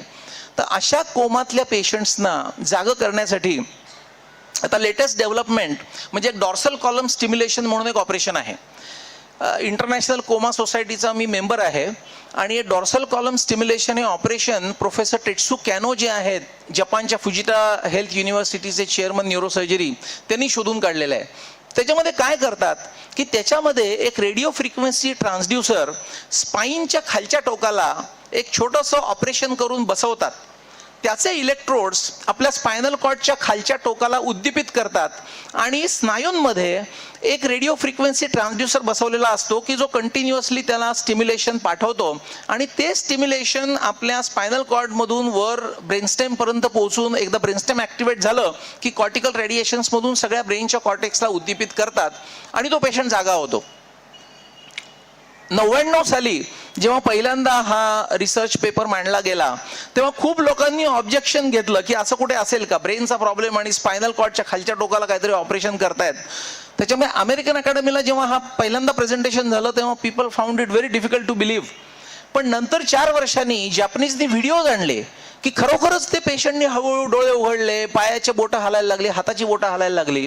आणि एका वर्ल्ड कॉन्फरन्समध्ये मी जेव्हा प्रोफेसर कॅनोनना भेटलो, वर्ल्ड एपिलेप्सीमध्ये माझंही प्रेझेंटेशन होतं, तेव्हा आश्चर्यकारक गोष्ट म्हणजे आपल्याकडे जी कुंडलिनी शक्ती आहे, षटचक्र भेदन आहे की आपण मूलाधारापासून सुरुवात केली तर मूलाधारातून स्वाधिष्ठानाकडे, स्वाधिष्ठानाकडून नाभीचक्राकडे आणि तिथून अनाहताकडे आणि मग विशुद्धीतून आज्ञाचक्राकडे, तर ते कनेक्शन स्पायनल कॉर्डशी जसं आहे ते स्टिम्युलेशन जसं कुंडलिनी खालून वर ॲक्टिवेट केलेली आहे, गीतेमध्ये पण आहे, त्याच बेसिसवर हे डॉर्सल कॉलम स्टिम्युलेशन बेस्ड आहे. तर मी कॅनोनना विचारल्यावर त्यांनी सांगितलं की पुण्याला डेक्कन कॉलेजला काही तिथल्या मुली संस्कृत शिकायला आल्या होत्या आणि he is aware of this concept आणि त्याच्यानंतर त्यांनी ह्या सगळ्या एक्सपेरिमेंटेशन सुरुवात केली. आणि बघा आपली कुंडलिनी, आपली प्रिन्सिपल्स, पण आज आपली मुलं जपानला फेलोशिप करून हे सगळं शिकून येतात आणि इंडियामध्ये ती ऑपरेशन्स करतात. तर आपण आपल्या तत्वांपासूनच लांब चाललोय आणि आपण वेस्टर्नर्सना ब्लाइंडली फॉलो करतोय. आपल्या संस्कृतीमध्ये आपल्या सगळ्यांना शिकवलेलं आहे, माहिती आहे की सगळं चांगलं वागायचं, सगळं चांगलं करायचं. का चांगलं वागायचं? खूप लोकांना असं वाटतं की मी चांगलं वागून कुठं काय होतं का हल्लीच्या जगात? दुसऱ्याला ओढूनच आपण पुढे जायचं. वाईटच गोष्टी केल्या तर आपण खूप पुढे जातो, खूप यशस्वी होतो आणि खूप सक्सेसफुल होऊ. एक आईन्स्टाईनचं स्वतःचं वाक्य आहे की the point is to be an ethical person. Ethical people should be respected more than all your scientific achievements. तर आता इथिक्स नक्की काय करतात? तर आता असं प्रूव्ह झालेलं आहे की आपल्या शरीरामधला जो सिरोटोनिन आणि नॉर ॲड्रिनालिनचा बॅलन्स आहे, तो बॅलन्स मेंटेन जर चांगला राहिला तर बरेचसे आजार टळू शकतात. आणि हा जो बॅलन्स आहे हा डिस्टर्ब होतो जेव्हा आपण मुंह में राम बगल में छुरी अशा गोष्टी करतो तेव्हा. कारण आपलं मन आणि बुद्धी याच्यामध्ये जेव्हा डायकोटॉमी होते, आपण जेव्हा सांगतो वेगळं करतो वेगळं, या सगळ्या गोष्टींमध्ये असं सिद्ध झालेलं आहे की बरेचसे हॉर्मोनल इम्बॅलन्सेस होतात. म्हणजे तो खूप मोठा विषय आहे, त्याच्या खोलामध्ये मेडिकल प्लॅटफॉर्मवर जाता येईल, पण इथे थोडक्यात एवढं सांगता येईल की हा बॅलन्स हा सायंटिफिकली प्रोव्हन आहे. जो बोले तैसा चाले त्याचे वंदावी पाऊले आपण म्हणतो ना, तर त्याने सुद्धा आपल्या ब्रेनची आणि शरीराची हेल्थ ही नक्कीच मेंटेन होऊ शकते. आपण जे पाप पुण्याचा बॅलन्स म्हणतो, पुन्हा पूर्वीच्या काळी लोकांनी पाप करू नये पुण्य करावं एवढं सांगितलं, त्याचं सायंटिफिक बेसिस वेस्टर्नर्सनी आता सिद्ध केलं. पण पूर्वीच्या लोकांना हे सगळं माहितीच होतं आणि म्हणून त्यांना स्ट्रेस पण येत नव्हता आणि वेगवेगळे आजकालचे आजार पण होत नव्हते. म्हणजे सगळ्यांना शिकवलं गेलंय आपल्या ह्याच्यामध्ये की सत्यम वदिष्यामी ऋतम वदिष्यामी. पण ते का करायचं? सत्य म्हणजे नेमकं काय, ऋत म्हणजे काय? कारण सत्य ही रिलेटिव्ह गोष्ट आहे. काल मी कुलकर्णी सर आणि खांडेकर सरांशी बोलत होतो की प्रत्येक गोष्टीमध्ये आपण फ्लेक्झिबली म्हणू शकतो की मला जी गोष्ट माहिती आहे किंवा माझ्या समोर जी आली आहे तेवढंच सत्य आहे. ऋत जे सांगितलेलं आहे आपल्या तत्वज्ञानामध्ये, ते ऋत म्हणजे कॉस्मिक ट्रुथ, म्हणजे जे अगदी खरं आहे, त्याला दुमत नाही. मग एक छोटंसं उदाहरण सांगायचं असेल तर, आपण सगळे समजा बसलेलो असलो एखाद्या रात्रीच्या वेळी इकडे गप्पा मारत, आणि एकाला सांगितलं की तू खरंच बोलायचंय, गीतेवर हात ठेवून शपथ घेवीन, सगळं खरं सांगेन, गच्चीवर जायचं आणि आकाशात काय आहे ते बघून यायचं. पहिला माणूस गेला, त्यांनी सांगितलं मी अगदी खरं सांगणार आहे, सत्य सांगणार आहे, दुसरं काही सांगणार नाही आहे, आकाशात पौर्णिमेचा चंद्र आहे आणि छान चांदणं आहे. तो खाली आला. दुसऱ्याला पाठवलं 10 मिनिटांनी. त्या काळामध्ये एक काळा ढग त्या चंद्रासमोर आला. तो म्हणला आकाशात आत्ता अजिबात चंद्र नाही. खाली येऊन सांगितलं मी शपथ घेऊन सांगतो चंद्र नाही आत्ता आकाशात, मी सत्यच बोलतोय. दोघं सत्य आहेत का नाही? दोघांनी खरं सांगितलंय. ह्याच्यातलं ऋत काय आहे की आकाशात चंद्र पहिला गेला तेव्हा होता, कारण ढग नव्हता, मग ढग आला आणि म्हणून दुसऱ्याला दिसला नाही. तर आपण नेहमी ऋताची कास धरली पाहिजे. खूप वेळा डे टू डे आपण जे वागतो बोलतो दुसऱ्याशी, तेव्हा आपली बुद्धी आपल्याला सांगते की असं असं करायला पाहिजे, पण एक मन काय म्हणतं की असं करून आपला काही फायदा नाही आहे. आपण तर सांगू की मला असं वाटलं म्हणून मी असं करून दिलं, पण खरं आपल्याला माहिती असतं काय खरं करायला पाहिजे आणि काय नाही. इथे सत्यम वदिष्यामी आणि ऋतम वदिष्यामीचा अर्थ आपण जर खरा एक्झिक्यूट केला तर आपली प्रगती होईल. हे आपण सगळ्यांनी खूप लक्षात घेणं गरजेचं आहे. आपल्या आजूबाजूची जी माणसं आहेत त्या माणसांशी आपली रिलेशनशिप चांगली नसल्यामुळे बऱ्याचदा स्ट्रेसेस निर्माण होतात. रादर आपण ते स्ट्रेसेस निर्माण करून घेतो आणि खूप वेळा आपण अवधान विसरतो की आपल्या आजूबाजूची माणसं कोण आपली आहेत आणि कोण नाही आहेत. खूप वेळा असं म्हणतात की आकाशातल्या चांदण्या मोजता मोजता चंद्रच बघायचा विसरला. तसं आपल्या ऑफिसमध्ये आपल्या घरामध्ये जो माणूस आपल्यासाठी खूप प्रेमाने करतो आहे तेच आपण ॲप्रिशिएट करत नाही, तेच आपण परसिव्ह करत नाही, ते जाणून घेत नाही, त्याचं कौतुक करत नाही, आणि तरी आपण अपेक्षा मात्र करत राहतो की त्यांनी आपल्यासाठी आणखी करावं आणखी करावं आणखी करावं. मग तो कसा करणार? नाहीच करणार. आणि मग त्यांनी नाही केला की आपल्याला स्ट्रेस होणार, स्ट्रेसमधून भांडण निर्माण होणार. मग तोही म्हणणार की मी एवढं करतो तरी हा माणूस काहीच करत नाही. तर ही जाणीव फार महत्त्वाची आहे. आणि ही जर जाणीव आपण मनामध्ये नर्चर केली तर खूपसे स्ट्रेसेस कमी होतील. दुसरी एक महत्त्वाची गोष्ट लक्षात ठेवली पाहिजे की आपण जेव्हा एखादा छोटंसं आपलं अपयश येतं, त्या अपयशाने आपण खचून नको जायला. त्या अपयशामध्ये आपण अनेक प्रकारचे धडे घ्यायला पाहिजेत. साधी सोपी सरळ गोष्ट, आता खूप वेळा आमच्याकडे सिरियस पेशंट ॲडमिट होतो, अचानक पॅरालिसिस होतो, त्याला ICU मध्ये आम्ही ॲडमिट करतो. नंतर बरा होऊन जाताना आम्ही नेहमी विचारतो की आता चांगला झालास, आता चांगलं जग. तेव्हा ते खूप जण सांगतात की हो, आमचा अमुक एक तो कधी आला नव्हता पण यावेळी माझ्यासाठी त्यांनी खूप केलं बरं. तर आपल्याला कोण काय करतं आहे हे आपल्या आजूबाजूची माणसं ओळखणं हे पण एक खूप महत्त्वाची गोष्ट आहे. एक छोटासा त्याच्यासाठी शेर सांगतो की गिरना भी अच्छा है, औकात का पता चलता है, बढ़ते हैं जब हाथ उठाने को अपनों का पता चलता है. हे फार महत्त्वाची गोष्ट आहे. दूसरी बाजू ही पण आहे कि जिन्हें गुस्सा आता है वो लोग सच्चे होते हैं, मैंने झूठों को अक्सर मुस्कुराते हुए देखा है. तर कोण खरं बोलतंय, कोण खोटं बोलतंय, कोण आपलं आहे, कोण आपलं नाही आहे, हे अतिशय गरजेचं आहे जाणणं, जर आपल्याला सगळ्या प्रकारचे स्ट्रेस टाळायचे असतील तर. नाही तर आपण स्ट्रेसच्या खाईतून कधी बाहेरच येऊ शकणार नाही till it is very late in your life. Relationship मॅनेजमेंटमध्ये महत्त्वाचा गोष्ट ट्रस्ट आहे. आपण एकदा आपली माणसं डिफाईन केली की त्यांच्यावर डोळे झाकून विश्वास ठेवला पाहिजे. आज परिस्थिती अशी आहे की प्रत्येकावरच अविश्वास, कोणी विश्वासाचंच नाही. आणि इतकी इन्सिक्युरिटी सगळ्या गोष्टींमध्ये की ती इन्सिक्युरिटी तुम्हाला चलबिचल करून टाकते आणि मग तुमची शुगर वाढते, तुमचं ब्लड प्रेशर वाढतं, सगळ्या गोष्टी होतात. दुसरी एक महत्त्वाची गोष्ट अपेक्षा आणि फुलफिलमेंट याच्यातली जी डायकोटॉमी आहे त्याच्यातली की क्षमाशीलता, जे आपण शिकलेलो आहे आपल्या तत्वज्ञानामध्ये की दुसऱ्याचं जर चुकलं आहे त्यांनी मान्य केलं तर आपण अगदी आपला आरसा पुसून टाकला पाहिजे की ठीक आहे, चूक होऊ शकते, आपल्याकडून नाही होऊ शकत का, होऊ शकते. तो चुकला, त्यांनी सांगितलं चुकलं, नवीन पाटी कोरी, नवीन सगळं सुरुवात केली पाहिजे. आणि आपलं चुकलं तर आपण पण मोकळ्या मनाने माझं चुकलं, आता पुन्हा मी असं नाही करणार हे सांगितलं पाहिजे. त्याला वयाचा भार नाही, त्याला गरीब श्रीमंताचा भार नाही, त्याला कुठल्या नात्यांचा भार नाही. दुसरं मी मगाशी म्हटलं तसं शेअरिंग आपण किती करतो हे स्वतः जर ऑडिट केलं आपल्या भावदांचं तर आजच्या मॉडर्न युगामध्ये असं लक्षात येतं की खूपच कमी शेअरिंग करतो. तो ऑलवेज रिमेंबर की sharing acts as an emotional shutter. आणि ती इमोशन्स जर मनातल्या मनात राहिली तर there is an entity called emotional constipation. भावना मनातल्या मनात राहून राहून तुम्हाला सगळी तुमचं हेल्थ डिस्टर्ब करून टाकतात. तर ते आपण काही करून टाळणं हे अतिशय गरजेचं आहे.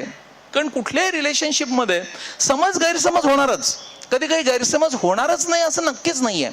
पण वाईज माणूस काय करेल की गैरसमज झाले तर लगेच दुसऱ्या दिवशी ते सेटल करून टाकायचं, बोलून विचारून, मला असं वाटलं, तुला हे वाटलं, आपल्याला हे करायला पाहिजे होतं, हे केलं, हा चुकला, विषय मिटला, नवीन दिवशी सगळं नवीन सुरू करायचं.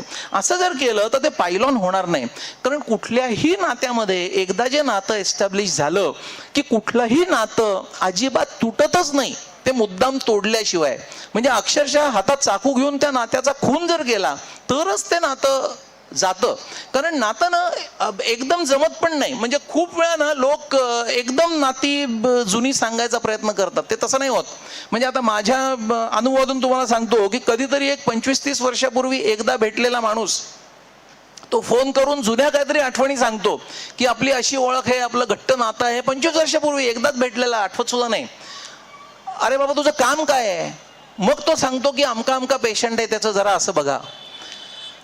बऱ्याच मंत्रिपदावर असलेल्या लोकांशी माझा संपर्क आहे, तेही सांगतात की मंत्रिपद मिळालं की अनेक फोन येतात आणि अगदी जुन्या ओळखी सांगतात की आपण तर अगदी लंगोटी यार, जे इतक्या वर्षात कधीच नव्हते पोझिशन मिळायच्या आधी.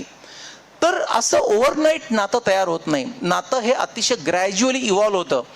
आणि आपण जसं म्हणजे चित्र काढतो ना, एखादा चित्रकार हळूहळू हळूहळू अगदी लहान मुलं सुद्धा, चित्रकार कशाला, लहान मुलं शाळेमध्ये चित्र काढतात, अगदी 5वी 7वीतली एक डोंगर काढतात, मग उगवणारा सूर्य काढतात, मग थोडेसे पक्षी काढतात, मग पाणी काढतात, मग त्याच्यात एक होडी काढतात, मग नावाडी काढतात, एक चित्र तयार होतं छानपैकी.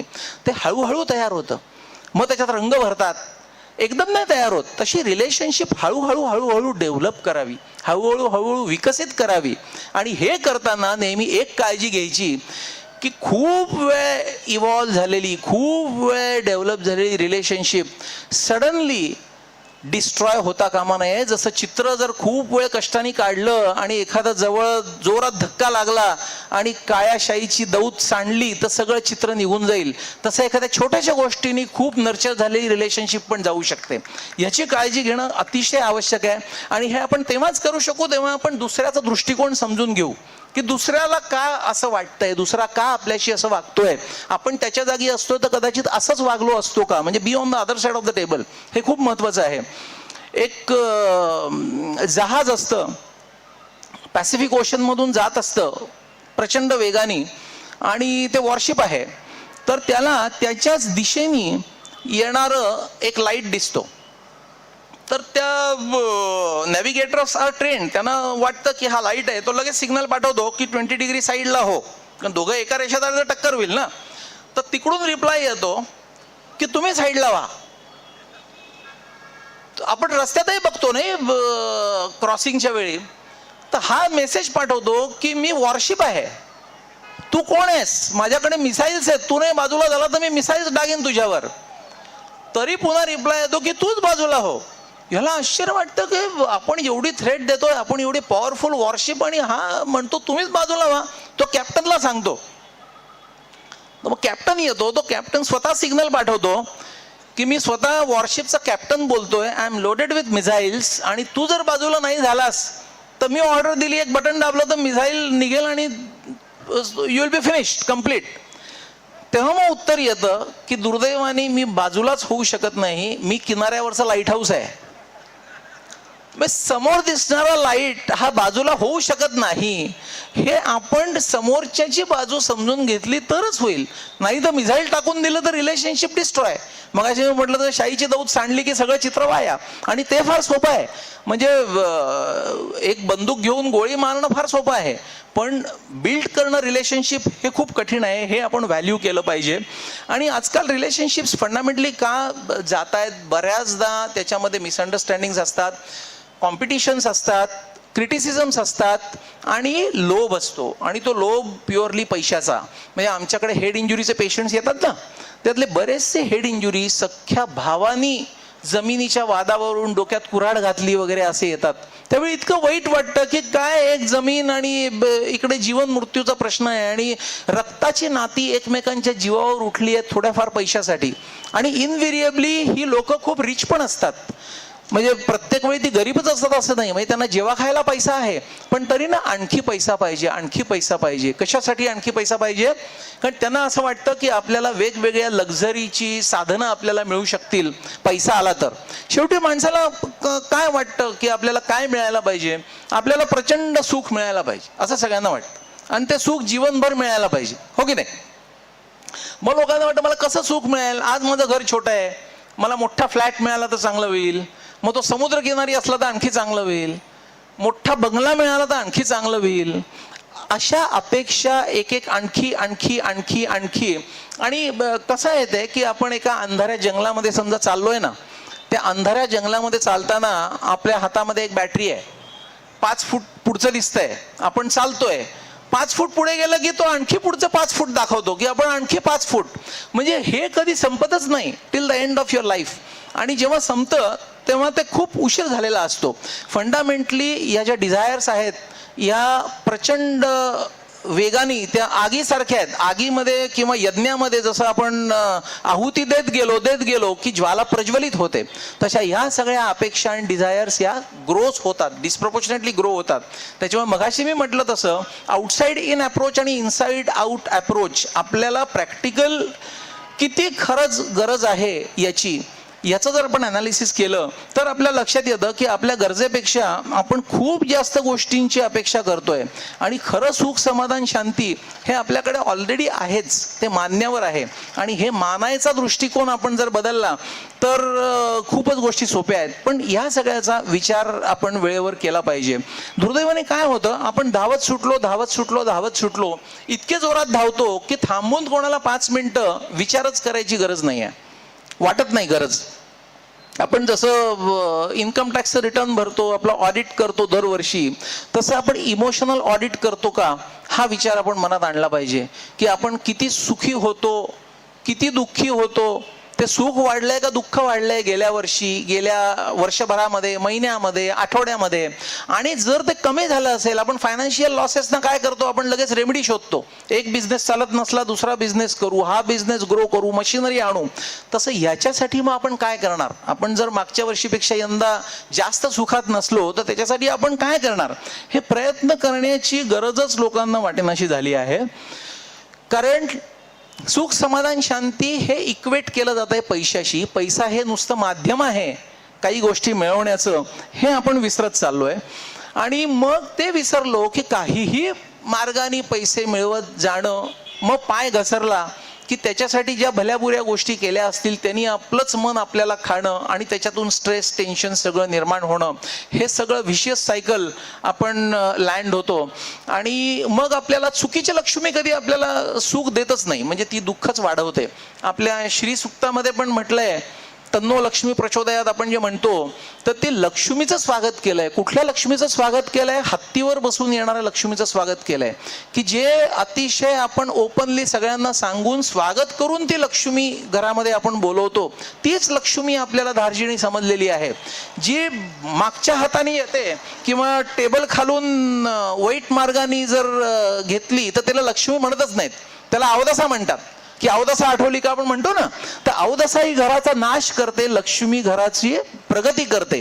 हे जे श्री सुक्तामध्ये आपल्याला शिकवलेलं आहे त्याला जरी आपण ॲडियर राहिलो तरी सुद्धा आपण खूप काही मिळवलं असं होईल. फंडामेंटली आपण जे 4 पुरुषार्थ म्हणतो, धर्म अर्थ काम आणि मोक्ष, त्याच्यामध्ये आपली फिलॉसॉफी आणि वेस्टर्न फिलॉसॉफी याच्यामध्ये बेसिक फरक असा आहे की वेस्टर्न फिलॉसॉफीमध्ये नेहमी ते कॅस्केडचं डिस्क्रिप्शन करतात की आधी माणूस त्याच्या गरजा फुलफिल करतो, गरजा स्वतःच्या फुलफिल झाल्या म्हणजे अर्थार्जन झालं की नंतर तो त्या उपभोगतो, म्हणजे काम या पुरुषार्थाकडे जातो.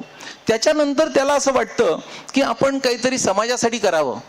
म्हणजे वेगवेगळे जे प्लॅटफॉर्म्स आहेत समाजसेवेचे, सो कॉल्ड ट्रस्ट स्थापन करणं, rotary club, lions club, Jaycees, या माध्यमातून तो समाजासाठी काहीतरी करायचा प्रयत्न करतो. आणि मग त्याच्यातून पुढे त्याला फुलफिलमेंट मिळतं, म्हणजे मुक्ती मिळते. म्हणजे क्रम काय झाला इकडे, अर्थ काम आणि मग धर्म.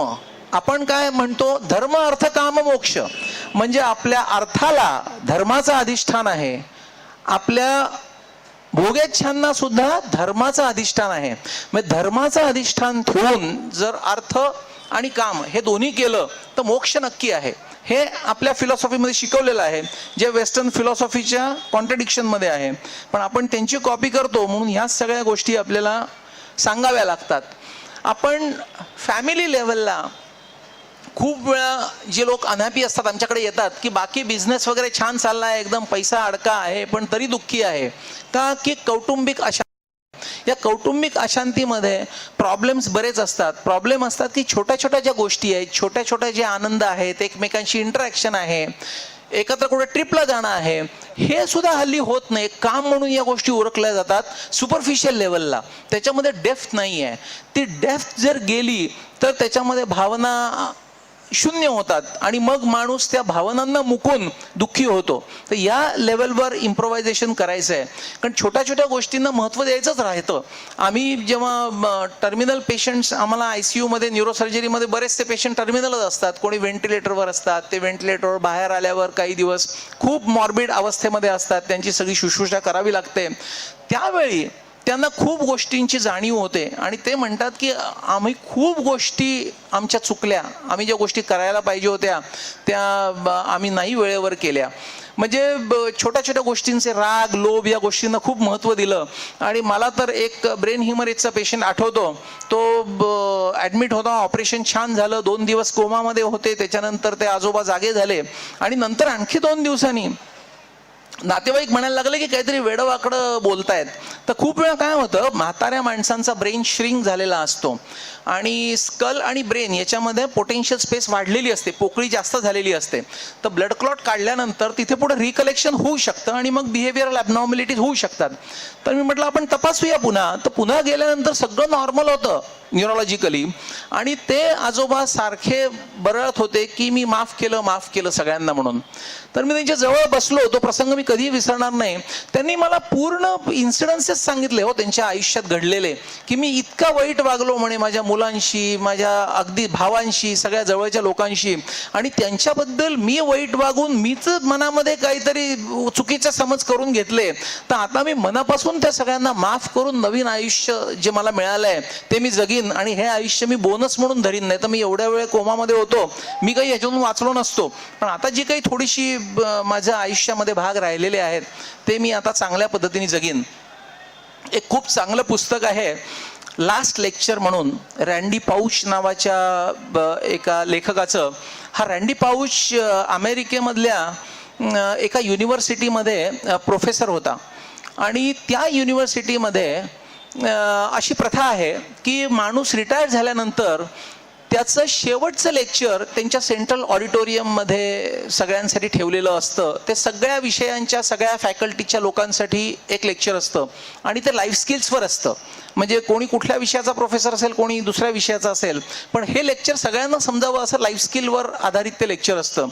तर रँडी पाऊचला वयाच्या 31व्या वर्षी लिव्हरचा कॅन्सर झाला, हेपॅटोसेल्युलर कार्सिनोमा, म्हणजे खूप तो वाईट कॅन्सर समजला जातो. आणि तो जेव्हा डिटेक्ट झाला तेव्हाच बराच पसरलेला होता. त्याची लाईफ एक्सपेक्टन्सी खूप थोडी होती, 6 महिने 8 महिने वर्षभराची लाईफ एक्सपेक्टन्सी होती. म्हणून त्यांनी नोकरी सोडून गावाकडे तो राहायला गेला होता. आणि मग त्याला पत्र आलं युनिव्हर्सिटीचं की तुम्हाला लास्ट लेक्चर द्यायचं आहे, तुम्ही आता राजीनामा दिलाय. त्याची बायको म्हणली की तू आता कसं लास्ट लेक्चर द्यायला जातो, आता म्हणजे थोडे महिने राहिलेत. पण त्यांनी सांगितलं नाही, मी नक्की लास्ट लेक्चर द्यायला जाणार. आणि कार्नेज मेलन युनिव्हर्सिटी जी आहे अमेरिकेतली, तिथली ही घटना आहे. कार्नेज मेलनच्या इतिहासामध्ये हा यंगेस्ट माणूस आहे की ज्यांनी लास्ट लेक्चर 32व्या वर्षी दिलं. आणि त्या युनिव्हर्सिटीच्या हिस्ट्रीमध्ये ते बेस्ट लास्ट लेक्चर आहे. त्या लास्ट लेक्चरचा कंटेंट थोडक्यात असा आहे की त्यांनी सांगितलं की मला लिव्हर सेल कॅन्सर डिटेक्ट झाल्यानंतर मी आता मरणार हे पक्क झालं. मी मरणार हे पक्क झाल्यानंतर मी जे वागणुकीमध्ये बदल केले ते वागणुकीतले बदल मला खूप काही शिकवून गेले आणि मी ते आज तुम्हाला शिकवणार आहे. ह्याच्यावरचं ते लास्ट लेक्चर आहे की भावनांची काळजी करा, एकमेकांवर प्रेम करा, अशी सगळी लाईफ स्किल्स त्यांनी सांगितली आहेत. जे डोळे उघडले आपण म्हणतो ना, ते डोळे उघडणारं ते लेक्चर आहे. पण दुर्दैवाने मनात येतं की हे डोळे उघडण्यासाठी माणसाला लिव्हरचा कॅन्सर होण्याची गरज आहे का, माणसाला ब्रेन हिमरेज व्हायची गरज आहे का? आपण आत्ता जर ठरवलं की आपण डोळे उघडूया तर आपले डोळे उघडणार नाहीत का? आणि ते उघडले तर आपल्याला किती सुख समाधान शांती मिळेल. कारण लाईफ इतकं इन्स्टेबल आहे. आपण आता किती बातम्या पेपरमध्ये वाचतो, आम्ही तर रोजच ॲक्सिडेंटचे पेशंट बघतो. जसपाल भट्टी सारखी फेमस लोक सुद्धा घरातून निघाली, ॲक्सिडेंट झाला आणि गेली. ऑन द स्पॉट रोड ॲक्सिडेंटमध्ये लोक जातात. घरातून निघालेला माणूस संध्याकाळी जिवंत परत येईल याची सुद्धा खात्री नसते. तर आजचा दिवस आपल्या हातात आहे. आजच्या दिवशी आपण किती चांगलं काय काय मॅक्झिमम पॉसिबल करू हे आपण बघितलं पाहिजे. ते काय करू याच्यावर आणखी एक चांगलं पुस्तक आहे.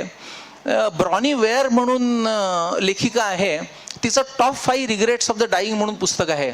ब्रॉनी वेअर ही रॉयल मेलबर्न हॉस्पिटलमधली नर्सिंग हेड आहे आणि तिकडे जे रिहॅबिलिटेशन नर्सिंग असतं, म्हणजे पॅरालिसिसचे पेशंट किंवा कॅन्सरचे पेशंट जे अगदी टर्मिनली इल असतात किंवा त्याच्यातून बाहेर पडत असतात, त्यांच्या नर्सिंगसाठीचे जे डिपार्टमेंट आहे त्याची ती मुख्य होती. तिने हजारो पेशंटशी इंटरॅक्शन केली गप्पा मारताना रोज. आणि त्यावेळी सगळ्यांना विचारलं की समजा देवाने तुम्हाला पुढचं आयुष्य, आणखी एक पुढचा जन्म आता जो येणार आहे, तो तुम्हाला विचारलं की तुम्हाला काय करेक्शन पाहिजे या प्रेझेंट सिच्युएशनमध्ये. कसं एखादं चित्र काढलं आणि नंतर तो चित्रकार म्हणतो की खूप छान चित्र झालंय, पण तरी निळा रंग थोडा फेंट असता तर चांगला झाला असता, लाल रंग डार्क असता तर चांगला झाला असता. तसं तुमच्या आयुष्यामध्ये काय करेक्शन पुढच्या वर्षी देवानी विचारलं तर पुढच्या जन्मी तुम्ही सांगाल. त्यावेळी हजारो लोकांची जी उत्तरं आली, त्या उत्तरामध्ये 5 गोष्टी कॉमन सापडल्या आणि त्या 5 गोष्टींवर तिने पुस्तक लिहिलंय, top 5 regrets of the dying. आणि त्याच्यात एकाने सांगितलं नाही की मला आणखी पैसे पाहिजे होते, आणखी जमिनी पाहिजे होते, आणखी बिझनेस वाढायला पाहिजे होते, आणखी फॅक्टरी पाहिजे होत्या.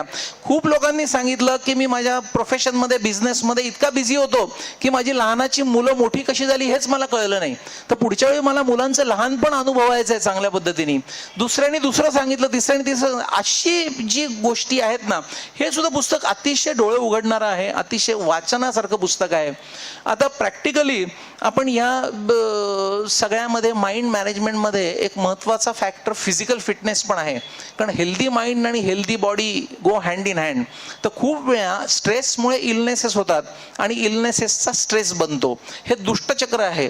हे दुष्टचक्र तोडण्यासाठी आपल्याला जे नियमित आहार, विहार, व्यायाम, हे सगळं आपलं योगासनं, प्राणायाम, हे सगळं सांगितलंय, ते प्रॅक्टिकली आचरणात आणायला योग हा खूप चांगला मार्ग आहे माझ्या मते.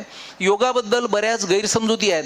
म्हणजे बरेचसे पेशंट्स आम्हाला म्हणतात की हो आम्ही आता ठरवलंय की आता आम्ही उद्यापासून ध्यान करणार, उद्यापासून प्राणायाम करणार, पण एकदम बसून ध्यान जमतच नाही. कोणी जर म्हणत असेल की मी ध्यान उद्यापासून करतो आणि आत्तापर्यंत काहीच बेस नाही, तर त्याला योग काही समजलाच नाही. योग याचा अर्थ नुसते फिजिकल आसनं किंवा हातवारे हा योग नाही. हल्ली आपण बरीच त्याची अपभ्रंश रूपं बघतो. हॉट योगा आणि वेगवेगळ्या प्रकारचे डायनामिक योगाज निघालेत, पण योगाचा खरा अर्थ हा आपल्या तत्वज्ञानामध्ये सांगितलेला पतंजलीचा अष्टांग योग आहे.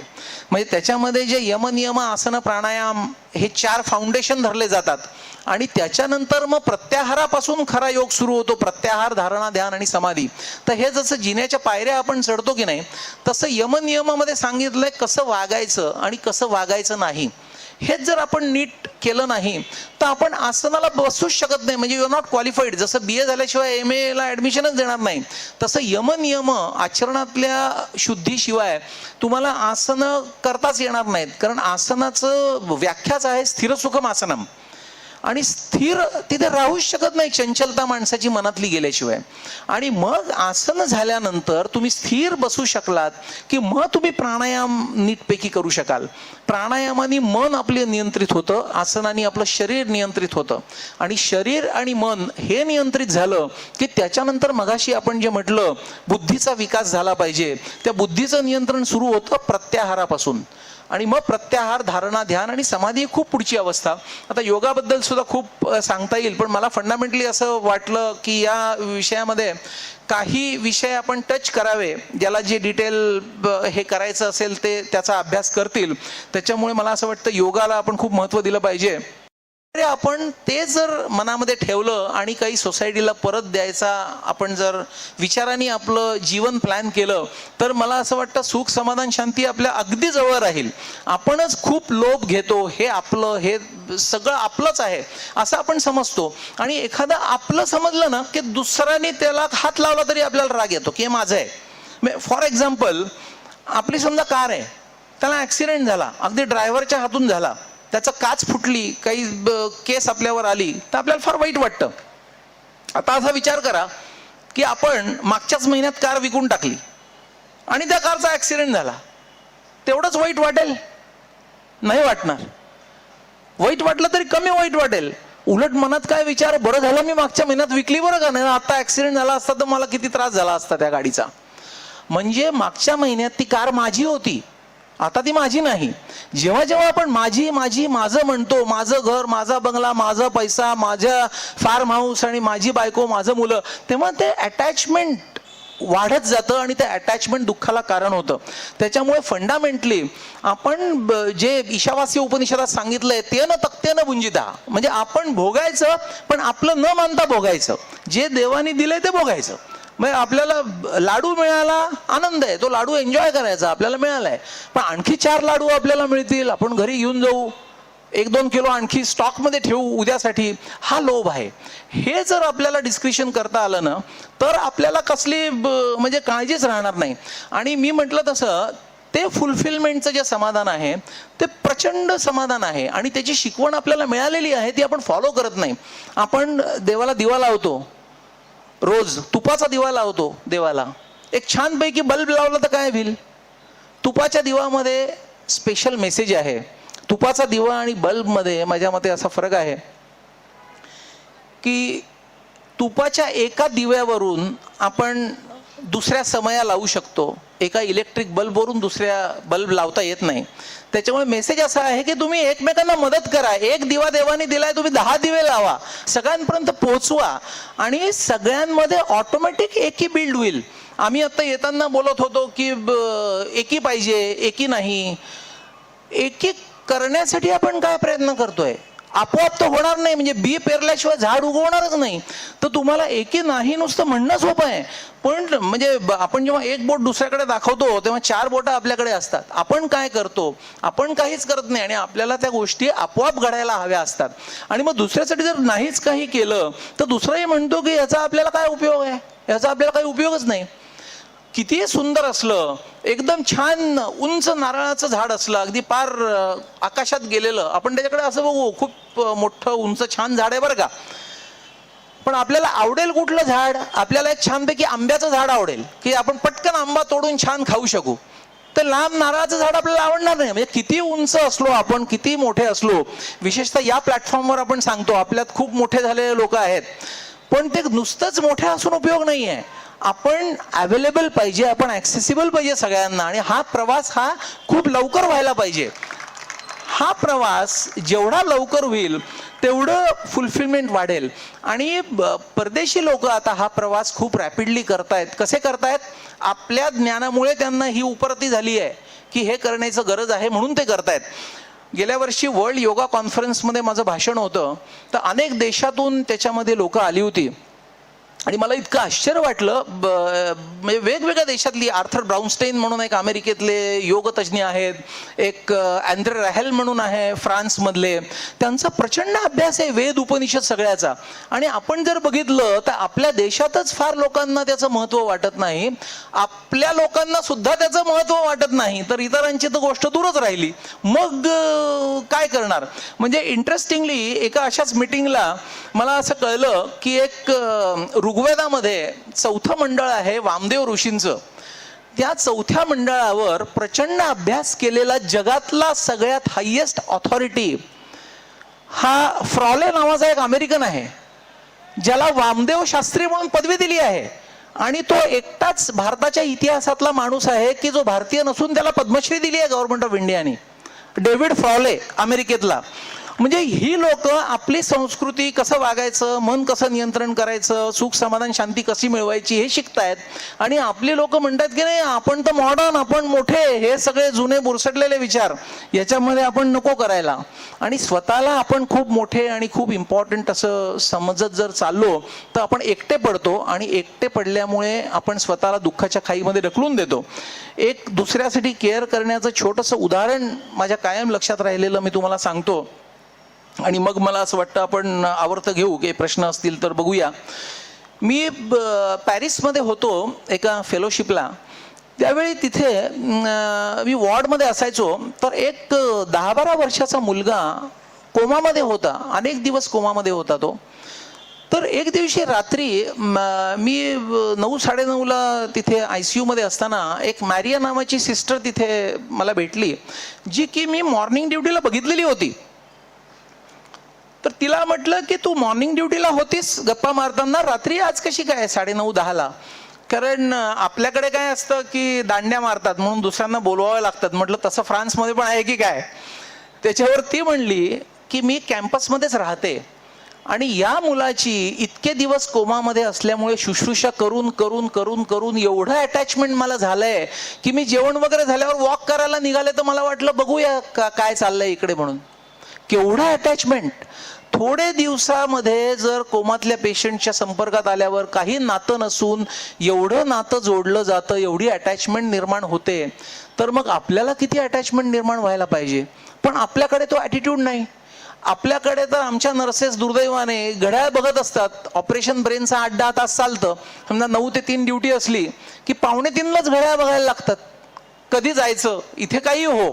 तर ही वृत्ती आपण जोपर्यंत बदलत नाही ना, की you should be committed to the cause, मी का करतोय, कशासाठी करतोय, हे जर आपल्या मनामध्ये क्लिअर नसलं तर आपल्याला निश्चितपणे काही पुढे जाता येणार नाही.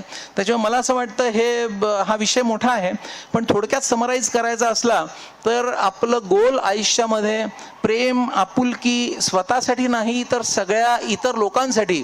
आपण ईशावास्य उपनिषदाचा मगाशी रेफरन्स म्हटला ना, की ईशावास्यम इदम सर्वम यत् किंचित जगत त्यान जगत, हेच सगळ्या माणसांमध्ये देव बघायला पाहिजे. आणि बघायला पाहिजे म्हणजे तो आहेच. आपली दृष्टी कमी पडतीये, मगाशी मोबाईल फोनचं उदाहरण दिलं तसं, ती दृष्टी जर वाढवली तर प्रत्येक माणसामध्ये जर आपल्याला देव दिसला तर आपण कोणाच्या डोक्यात कुऱ्हाड घालायला जाऊ का हो? नाही जाणार, कारण तो पण मी आणि मी पण मी आहे. म्हणजे बेसिकली मी कोण आहे हा जो शोध आहे, शंकराचार्यांचं लिटरेचरमध्ये जे निर्वाण षटक आहे, मनोबुद्धी अहंकार चित्तानी नोहम चिदानंद रूपम शिवम शिवम, की मी आनंदीच आहे. मी मन नाही, बुद्धी नाही, चित्त नाही, अहंकार नाही, मी स्वतः आनंदच आहे, सच्चित आनंद आहे. याची आयडेंटिटी जर आपल्याला नसेल, या प्लॅटफॉर्मवर या संमेलनामधल्या लोकांना नसेल, तर मग ती कोणी अनुभवायची आणि ती कोणाला शिकवायची. तर मला असं वाटतं की आपण जितके अवेअर होऊ या गोष्टीबद्दल तितके आपण प्रगत होऊ, आणि जितके प्रगत होऊ तितकं देव आपल्याला भरभरून देईल. आणि वेस्टर्न वर्ल्ड आता आपल्याला फॉलो करतंय, तर आपण लीड घेतला पाहिजे आणि आपण स्ट्रेसवर मात करून आपल्या मनाला शिस्त लावून मन आनंदी बनवायला पाहिजे. ते प्युअरली आपल्या स्वतःच्याच हातात आहे. म्हणजे तूच असे तुझ्या जीवनाचा शिल्पकार म्हणून एक सुंदर पुस्तक आहे, आपल्यातल्या बऱ्याच जणांनी वाचलं असेल. ते या सगळ्याचा सार आहे की आपण दोष दुसऱ्याला देतो, पण एक बोट दुसऱ्याकडे करतो तेव्हा 4 बोटं आपल्याकडे असतात.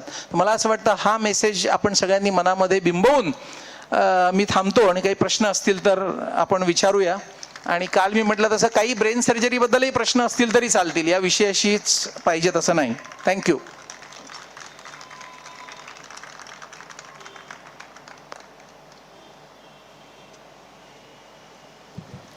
माहिती आहे की 2 त्याच्यामध्ये ग्रुप आहेत, एक मायक्रोकॉस्मॉस आणि एक मायक्रोकॉस्मॉस. मायक्रोकॉस्मॉस म्हणजे असं की प्रेझेंट विज्ञानाला जे माहिती नाही आहे, म्हणजे आपण विज्ञान जसं पुढे गेलं तसं आणखी गोष्टी आपल्याला माहीत होत गेल्या. म्हणजे सूक्ष्मामध्ये जर गेलं तर पेशी आहे, पेशीमध्ये न्यूक्लियस आहे, त्या न्यूक्लियसच्या आतमध्ये क्रोमोझोम्स आहेत, त्या क्रोमोझोम्सच्या आत जीन आहेत, त्या जीनच्या आतमध्ये ते सगळं कसलं बनलेलं आहे, प्रोटीननी बनलेलं आहे. प्रोटीन कसली बनली आहेत, अमायनो ॲसिडनी बनली आहेत, अमायनो ॲसिड अणुरेणूंनी बनली आहेत. त्याच्यामध्ये आत काय आहे आणखी, तर आपल्या वैदिक लिटरेचरमध्ये त्याच्यामध्ये आत आणखी काय आहे हे प्रचंड खोलीने सांगितलेलं आहे, जे प्रेझेंट विज्ञानाला माहीत नाही आहे. आणि खूपशा गोष्टी या त्या लेव्हलला ऑपरेट होतात, ज्याला एपिजेनेटिक्स म्हणतात. म्हणजे जेनेटिक्सनी पण ज्या गोष्टी हिरिडिटी मधल्या एक्सप्लेन होत नाहीत, तर एपिजेनेटिक फॅक्टर्स कसे प्ले होतात हे जे सध्या सायन्स संशोधन करतंय ते सगळं आपल्या वैदिक लिटरेचरमध्ये आहे मायक्रोकॉस्मॉस लेवलला. आणि मॅक्रोकॉस्मॉस इंटेलिजन्स जो आहे तो म्हणजे वैश्विक रूप. म्हणजे आपली ही पृथ्वी आहे हे आपल्याला माहीत आहे, आपलं सूर्यमंडल आहे हे माहिती आहे, अशा अनेक सूर्यमंडल आपल्या आकाशगंगेत आहेत, अशा अनेक आकाशगंगा या विश्वामध्ये आहेत, आणि अशी अनेक विश्व या ब्रह्मांडामध्ये आहेत. आणि आपण जे म्हणतो व्यष्टी ते समष्टी, याच्यामध्ये कोरिलेशन आहे. व्यष्टी म्हणजे एक इंडिव्हिज्युअल, एक व्यक्ती, आणि समष्टी म्हणजे सगळं ब्रह्मांड. तर प्रत्येक लेवलला याच्यामध्ये कॉरस्पॉन्डन्स आहे. आणि तो कॉरस्पॉन्डन्स आता मॉडर्न विज्ञान शोधायचा प्रयत्न करत आहे. अतिशय दुर्दैव असं की आपल्या देशातच याचा अवेअरनेस नाही आहे आणि याचं संशोधन खूपच कमी प्रमाणात होत आहे. डॉक्टर विजय भटकर जे प्लॅनिंग कमिशनवर होते, त्यांनी 3 वर्षापूर्वी एक परिषद घेतली होती वैदिक सायन्सेसवर, आणि ती पण वर्ल्ड कॉन्फरन्स होती. तिथे पण मी होतो. तिथे जगभरातून लोकांची प्रेझेंटेशन्स होती. म्हणजे माझी एकाशी ओळख करून दिली, त्याचा चेहरा माझ्या डोळ्यापुढे पण नाव आठवत नाही. त्यांनी मला व्हिजिटिंग कार्ड दिलं आणि त्यांनी सांगितलं की I am president of German federation of yagya. मला आश्चर्य वाटलं की जर्मन फेडरेशन आहे यज्ञाची आणि त्याचा हा प्रेसिडेंट आहे, आणि आपल्याकडे किती लोक यज्ञ करतायत. आणि इतकं सायंटिफिक की नर्मदेच्या किनारी त्यांनी काही लोकांना आणून इथे ठराविक पद्धतीचे यज्ञ केले आणि त्याचे मटेरिओलॉजिकल स्टडीज करून सायंटिफिक लिटरेचरमध्ये पेपर्स पब्लिश केलेत. एवढी कमिटमेंट आहे. तर हे मायक्रोकॉस्मॉसपासून मॅक्रोकॉस्मॉसपर्यंत जे प्रेझेंट विज्ञानाला माहितीच नाही आहे ते म्हणजे ऋतंभरा प्रज्ञा, प्रज्ञा बियॉन्ड प्रज्ञा, म्हणजे जी माहिती नाही आहे पण ती आहे हे तर कळतं. म्हणजे एक उदाहरण म्हणजे आपण जेवण करतो, जेवण करताना त्याच्यामध्ये अनेक सूक्ष्म जंतू समजा असले ताटात अन्नात, त्याच्यातूनच ते पोटात जातं. आपल्याला इन्फेक्शन कसं होतं, एक टायफॉइडचा जंतू शरीरामध्ये गेला की आपल्याला टायफॉइड होतो, हे माहिती आहे की नाही. आता हे कधी कळलं, जेव्हा आपण मायक्रोस्कोपमधून तो टायफॉइडचा जंतू बघितला तेव्हा कळलं. जेवणाच्या ताटात तो दिसतो का, नाही. मग कुठे जंतू नसतोच असं एखाद्याने म्हटलं तर. त्याच्यामुळे आपल्याला फक्त जे डोळ्यांना दिसतं तेवढंच असतं अशी जी धारणा वेस्टर्न फिलॉसॉफीची होती ती आता सो कॉल्ड मॉडर्न सायन्सेसनी चुकीची ठरवली आहे. आणि हे जितक्या खोलात लोकांचा अभ्यास होतोय जगात, तेव्हा कळतंय की आपल्या वैदिक लिटरेचरचं किती प्रचंड महत्त्व आहे. प्लाझ्मा स्टेट जी आहे त्या प्लाझ्मा स्टेटवर त्याच्यामध्ये ज्या गोष्टी सांगितलेल्या आहेत त्या आपल्या अग्नीच्या सुक्तांमध्ये आहेत ऋग्वेदाच्या. आणि अग्नीचं उपासक आपण आहोत, म्हणजे प्रत्येक यज्ञामध्ये आपण अग्नी पेटवतो नाही. इवन अग्नीचे जे श्लोक आहेत की अग्नेय नय सुपथा राय अस्मान विश्वानी देव वैमानी विद्वान, हे अग्नी तू माझी प्रगती कर, हा श्लोक आपण म्हणतो. त्याचा अर्थ काय आहे, मग अग्नी म्हणजे काय, वैश्विक अग्नी म्हणजे काय, ऋतंभरा प्रज्ञा, की जो अग्नी नुसता दिसतोय तो रिप्रेझेंट करतोय. वैश्विक अग्नी काहीतरी वेगळाच आहे, विराट पुरुष म्हणजे वेगळाच आहे, आणि माझ्या आतला अग्नी म्हणजे काय आहे, तो अग्नी आणि वैश्विक अग्नी याची मी लिंक कशी करू शकू. आणि ती जर मी लिंक करू शकलो तर मी या सगळ्यातून पुढे गेलो, मी मुक्त झालो. आणि याच्यावर आता वेस्टर्न वर्ल्ड, न्यूझीलंडमध्ये सायंटिस्ट रिसर्च करतायत याच्यामध्ये, युरोपमध्ये आहेत, US मध्ये आहेत. दुर्दैवाने आम्हालाच याची जाणीव नाही आहे. आम्ही 2+2=4, आम्ही मती आणि मेधामध्येच अडकलोय, कारण आम्हाला ते करून पैसे बनवायचे, त्याच्या पलीकडे आपली व्हिजनच नाहीये काही. पुढचा प्रश्न खूप महत्वाचा आहे की तुम्ही जसं म्हणलात शंकराचार्यांचं मनाला हे लावायला, आणि अगदी तुम्ही एप्टली सांगितलं की इथे हा विचार केला, भाषण केलं की ते मनामध्ये ते सगळे विचार राहतात, 5 मिनिटानंतर मनामध्ये वेगळे वेगळे विचार यायला लागतात. तर ह्याच्यासाठी आपल्याला वेगवेगळे मार्ग प्रगतीचे सांगितलेले आहेत आपल्या तत्वज्ञानामध्ये. त्याच्यातले महत्वाचे मार्ग म्हणजे कर्म, ज्ञान, भक्ती आणि राजमार्ग. योग मार्ग, भक्ती मार्ग, कर्म मार्ग, हे सगळे मार्ग जरी वेगळे असले तरी फायनल डेस्टिनेशन एकच आहे. म्हणजे एखादा डोंगर आहे, त्याच्या टॉपवर चढायचं आहे, या रस्त्याने चढला तरी या रस्त्याने चढला तरी सारखंच आहे. आता ज्ञानयोग कोणाला सुटेबल आहे, जो इंटेलेक्च्युअल पर्सन आहे त्याला जे कृष्णमूर्ती किंवा हे जे लिटरेचर आहे त्यांनी या गोष्टी समजून घ्यायच्या आहेत. थोडक्यात सांगतो, भक्ती मार्ग कोणाला सुटेबल आहे की ज्याला बाकीच्या गोष्टी पॉसिबल नाही आहेत, की देवाच्या मूर्तीमध्ये आपण मनापासून पूजा करणं, आणि कोणी कृष्ण भक्त असतो, कोणी कुठल्या देवाचा भक्त असतो, त्याची पूजा मनोभावी करून स्वतःला अर्पण करणं. अर्पण केलं म्हणजे काय होतं, स्वतःची आयडेंटिटी तुम्ही त्याच्यामध्ये विलीन करता, आणि तुम्ही त्याच्यामध्ये विलीन केली की तो आणि मी एकच, अहम ब्रह्मास्मी किंवा तत्वमसी हे जे आहे याच्या मुळाशी जाण्याचं इन्स्ट्रुमेंट म्हणजे देवाची मूर्ती आहे. खूप लोक काय करतात ना, बेसिकच आपल्या गोष्टी चुकीच्या आहेत. म्हणजे आम्ही मेडिकल फील्डमध्ये असं म्हणतो की याला बेसिक अॅनाटॉमी फिजिओलॉजीच माहिती नाही, तर हा ऑपरेशन काय करणार, रचनाच माहीत नसली तर ऑपरेशन येईल का करायला. तसं याच्यामध्ये आपण देवळात जातो आणि खूप वेळा जर वॉचफुली बघितलं तर तिकडे ढकलाढकली करतात. मी कालच अंबाबाईच्या दर्शनाला जाऊन आलो, कोणी छताकडे बघतोय, कोणी शेजारच्याकडे बघतोय. म्हणजे देवालयामध्ये तुम्ही आल्यानंतर तुम्ही एकटक मूर्तीकडे बघून त्या दगडाच्या मूर्तीच्या माध्यमातून तुम्ही ईश्वरापर्यंत पोहोचायचं आहे. हा खरा भक्ती मार्ग आहे. आणि सायंटिफिकली आता थोडंसं सायन्स पण सांगतो याच्यातलं. मगाशी केनोपनिषदाचा मी उल्लेख केला की आपल्या ज्या 5 सेन्सेस आहेत की नाही, पंचज्ञानेंद्रिय, डोळ्यांनी बघतो, कानाने ऐकतो, नाकाने वास घेतो, जिभेनी आपल्याला चव मिळते, आणि हे स्पर्शज्ञान. तर ह्या 5 गोष्टींची 5 सर्किट्स ब्रेनमधली चांगली राहावी याच्यासाठी त्याला चांगल्या गोष्टींचं खाद्य दिलं गेलं पाहिजे. आणि आपण देवाची पूजा करतो, आरती करतो, त्याच्यामध्ये निरांजन लावतो. ते निरांजन म्हणजे चांगला प्रकाश आहे, तो आपल्या दृष्टीला स्टिम्युलेट करतो. घंटा वाजवतो, त्या स्तोत्र म्हणतो, संस्कृत वैदिक सूक्त म्हणतो, ते आपल्या कानाच्या श्रवण केंद्रासाठी चांगलं खाद्य आहे. हे सगळं झाल्यानंतर आपण पुष्प वाहतो देवाला, त्याचा छान वास येतो, सगळं वातावरण म्हणजे नाकाचा जो ऑल्फॅक्टरी सेन्स आहे त्याचं ते स्टिम्युलेशन आहे. नंतर आपण आरती घेतो, ती आपण चेहऱ्याला लावतो म्हणजे स्पर्शेंद्रिय स्टिम्युलेट होतात. आणि हे सगळं झाल्यावर काय करतो आपण, छानपैकी प्रसाद खातो म्हणजे टेस्ट बड स्टिम्युलेट होतात, म्हणजे पाचही पंचेंद्रिय स्टिम्युलेट झाली. या सगळ्या गोष्टींचं सायंटिफिक बेसिस खूप चांगलं आहे. असा मनोभावे पूजा करणारा माणूस हा हेल्दी राहणारच आहे. दुर्दैवाने याची विटंबना होत गेली, पूजा करण्यात काय, देवापुढे बसण्यात काय, म्हणून त्या गोष्टी ऑब्सोल्यूट होत गेल्या आणि तिथे खरा रास सुरू झाला. तर हा खरा भक्ती मार्ग आहे. तिसरा मार्ग म्हणजे प्रॅक्टिकल कर्मयोग, की आपण जे करतो, मी मगाशी म्हटलं तसं वाटी आले स्वभाव आहे, जे देवाने दिलंय ते काम करायचं, मी माझं काम चांगलंच करीन. रिक्षा चालवणारा असला तरी सचोटीने त्यांनी ऑनेस्टली जर त्याचं काम केलं तर काय होतं, कर्मविपाकाचा एक सिद्धांत आहे की तुम्ही कुठलंही चांगलं काम केलं आणि वाईट काम केलं तर there is a cosmic registration. आता हा खूप मोठा विषय आहे आणि हा पुन्हा सायंटिफिक आहे. म्हणजे क्वांटम मेकॅनिक्समध्ये आता इतक्या गोष्टी सिद्ध झालेल्या आहेत. गॉड पार्टिकल्स आपण वाचलं असतील, स्वीडिश एक्सपेरिमेंट जे झाले की देव म्हणजे नक्की काय, त्या विषयामध्ये मी आता शिरत नाही. पण ह्या सगळ्या सायंटिफिकली प्रूव्हन गोष्टी की कुठलंही कर्म केलं की दॅट इज रजिस्टर्ड, आणि चांगल्या कर्माचं चांगलं फळ, वाईट कर्माचं वाईट फळ. म्हणून आपण चांगल्या मार्गाने कर्म करायचं म्हणजे ते कर्म आपल्याला लेपत नाही. कारण आपण जर मत्सराने कर्म केलं तर काय होईल, आपल्याला त्या निगेटिव्हिटी चिकटतात. आणि खूप आमिषाने हे केलं म्हणजे, पुन्हा मी डॉक्टर असल्यामुळे मेडिकल कॉलेजमध्ये माझी भाषण असतात तेव्हा मी सांगतो की मी समजा 10 ऐवजी 20 ऑपरेशन केली तर मला खूप जास्त पैसे मिळतील, या लोभाने मी जर ते केलं तर त्याचा वेगळा कर्मविपाक माझ्यावर इम्बाईब होतो. तर तेनं तक्त्यानं भुंजिता हे जे आहे की मी हा पेशंट आहे, आम्ही ट्रीट करणार आणि मी काही फुकट करतच नाही. न कर्म लिप्यते नरे जे म्हणतात ना, की कर्माचा लेप माणसाला लागत नाही जर कर्मयोग खऱ्या अर्थाने फॉलो केला तर.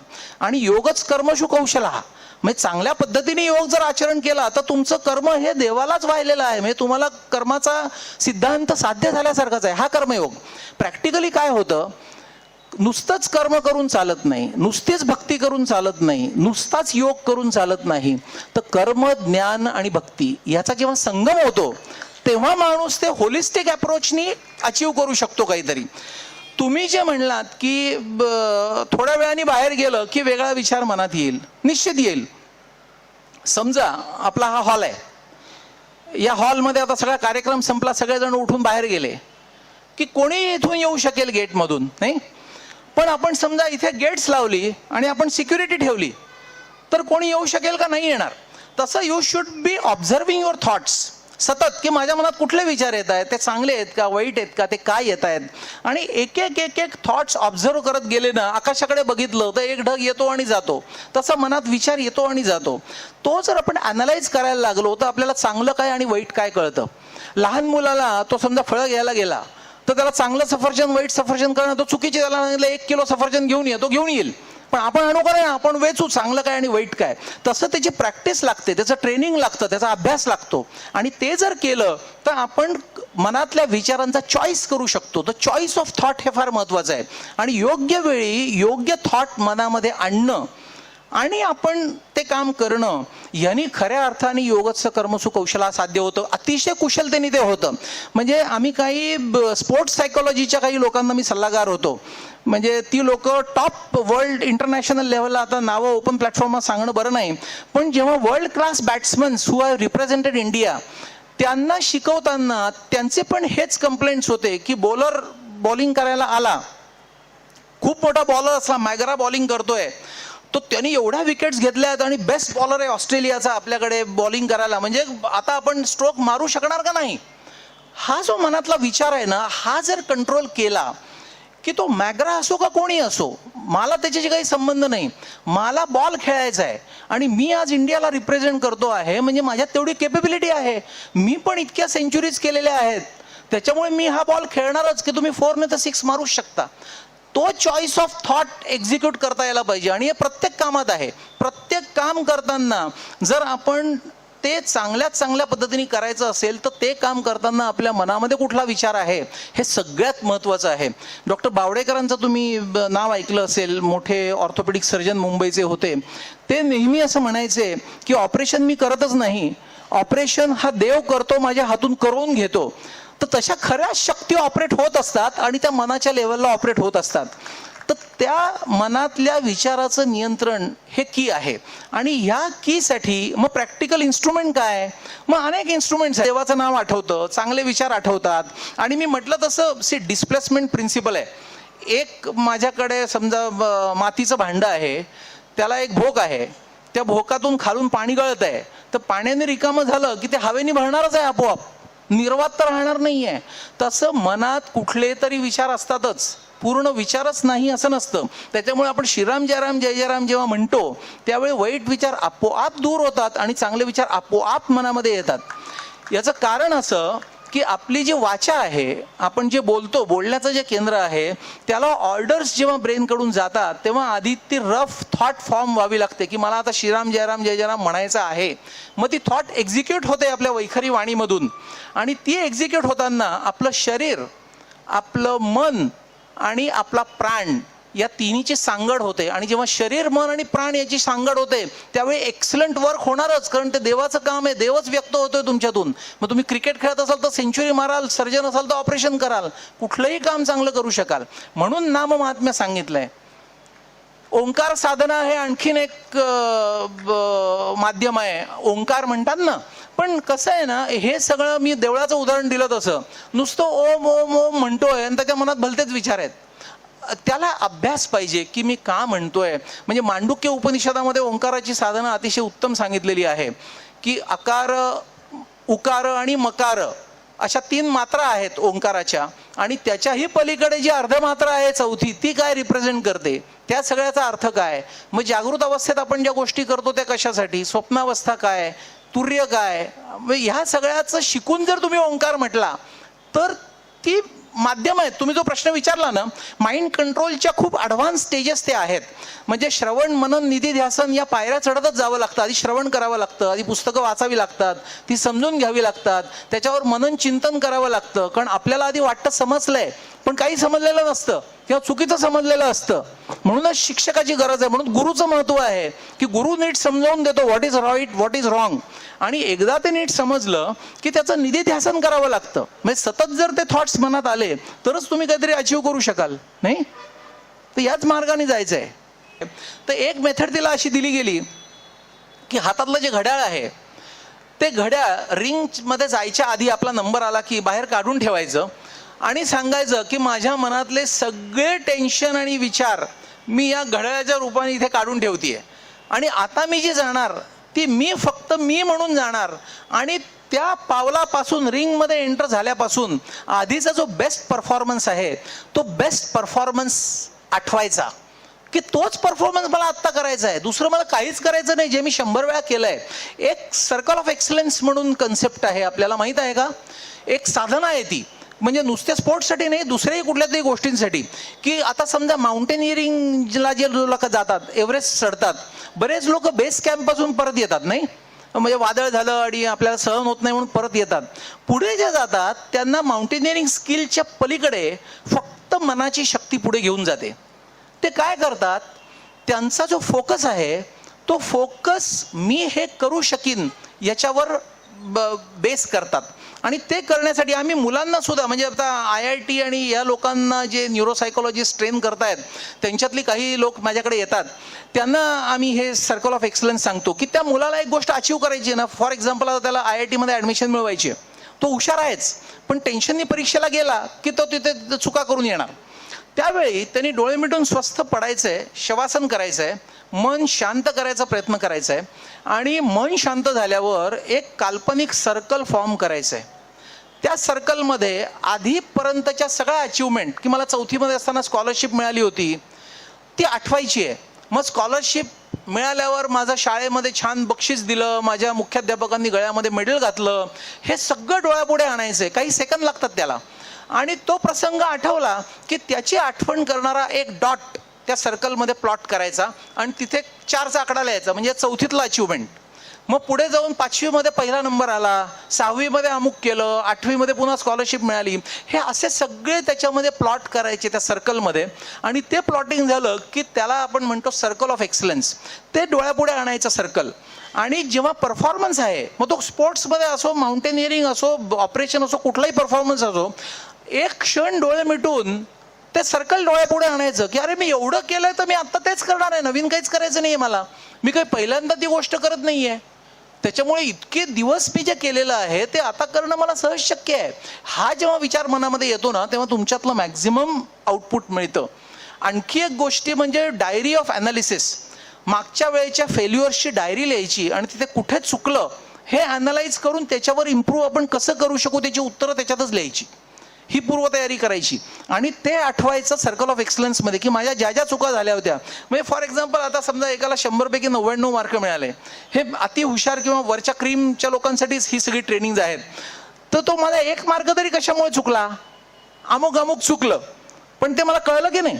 तर आता पुढची जेव्हा परीक्षा आहे तेव्हा मला ते पण कळलंय, त्याच्यामुळे माझा 1 मार्क पण जाणार नाही, आता मला 100 पैकी 100 मिळणारच. हा थॉट मनामध्ये येऊन जर पेपर लिहिला तर त्याला खरंच मिळणार 100 पैकी 100. पण हा चॉईस एक्झिक्यूट करायची प्रॅक्टिस लागते. म्हणजे सर्कल ऑफ एक्सलन्स वगैरे ह्या सगळ्या न्यास हा खूप चांगला त्याच्यासाठी गेटवे आहे. आपल्या वैदिक सायन्सेसमध्ये न्यास म्हणून एक गोष्ट आहे, माहीत आहे आपल्या सगळ्यांना न्यास? नाही तर 1 मिनिटात थोडक्यात सांगतो की आपण शवासनामध्ये झोपायचं, कारण न्यास हा सगळ्यांनाच उपयोगी आहे. म्हणून इथे म्हणजे त्याचा काही स्पोर्ट्सशी काही संबंध नाही. आपल्या ज्या शक्ती असतात ना शरीरामध्ये, ते शक्ती डेसिपेट होत असतात. आपण समजा कार चालवली, चालवतच राहिलो तर त्याच्यातलं पेट्रोल कधीतरी संपणार की नाही, पुन्हा आपल्याला पेट्रोल भरावं लागणार. तसं आपण लिहितो, वाचतो, बोलतो, बिझनेस करतो, त्याच्यामधल्या आपल्या शक्तींचा ऱ्हास होत असतो. तर त्या शक्ती रिप्लेनिश करण्यासाठी न्यासाची साधना सांगितली आहे. नाथपंथीयांमधली खूप रिस्पेक्टेड साधना आहे न्यासाची.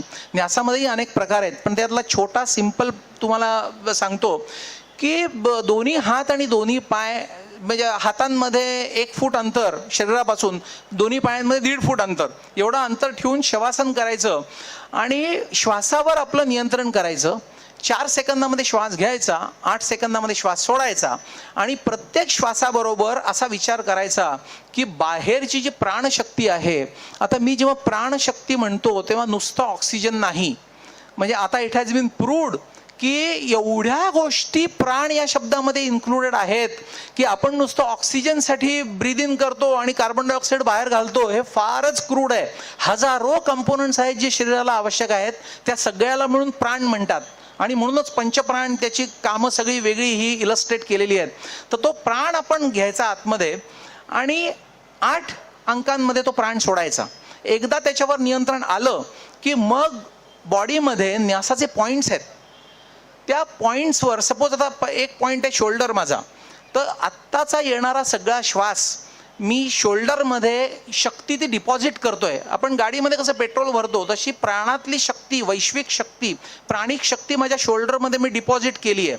आणि आपण जेव्हा श्वास बाहेर टाकतो तेव्हा तिथले जे अशुद्ध गोष्टी आहेत, बॅड गोष्टी आहेत, पुन्हा मी खूप क्रूड शब्द वापरतोय, त्याच्यामध्ये कुठल्या बॅड गोष्टी आहेत हे पण आता प्रोवन आहे, त्या सगळ्या उच्छ्वासातून बाहेर निघतायत.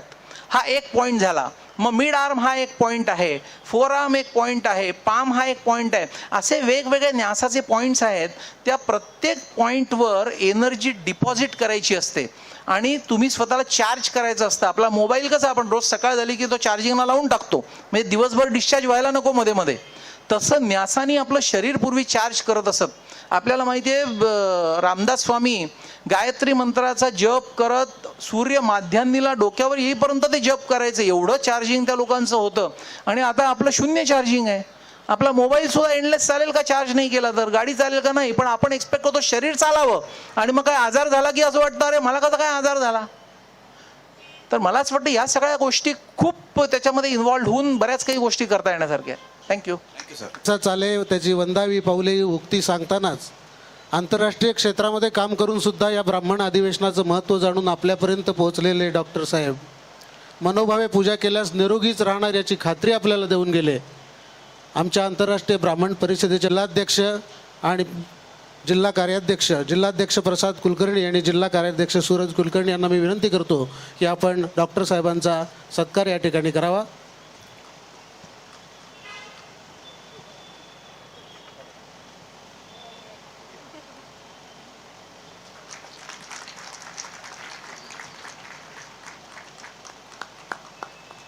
बुके द्या.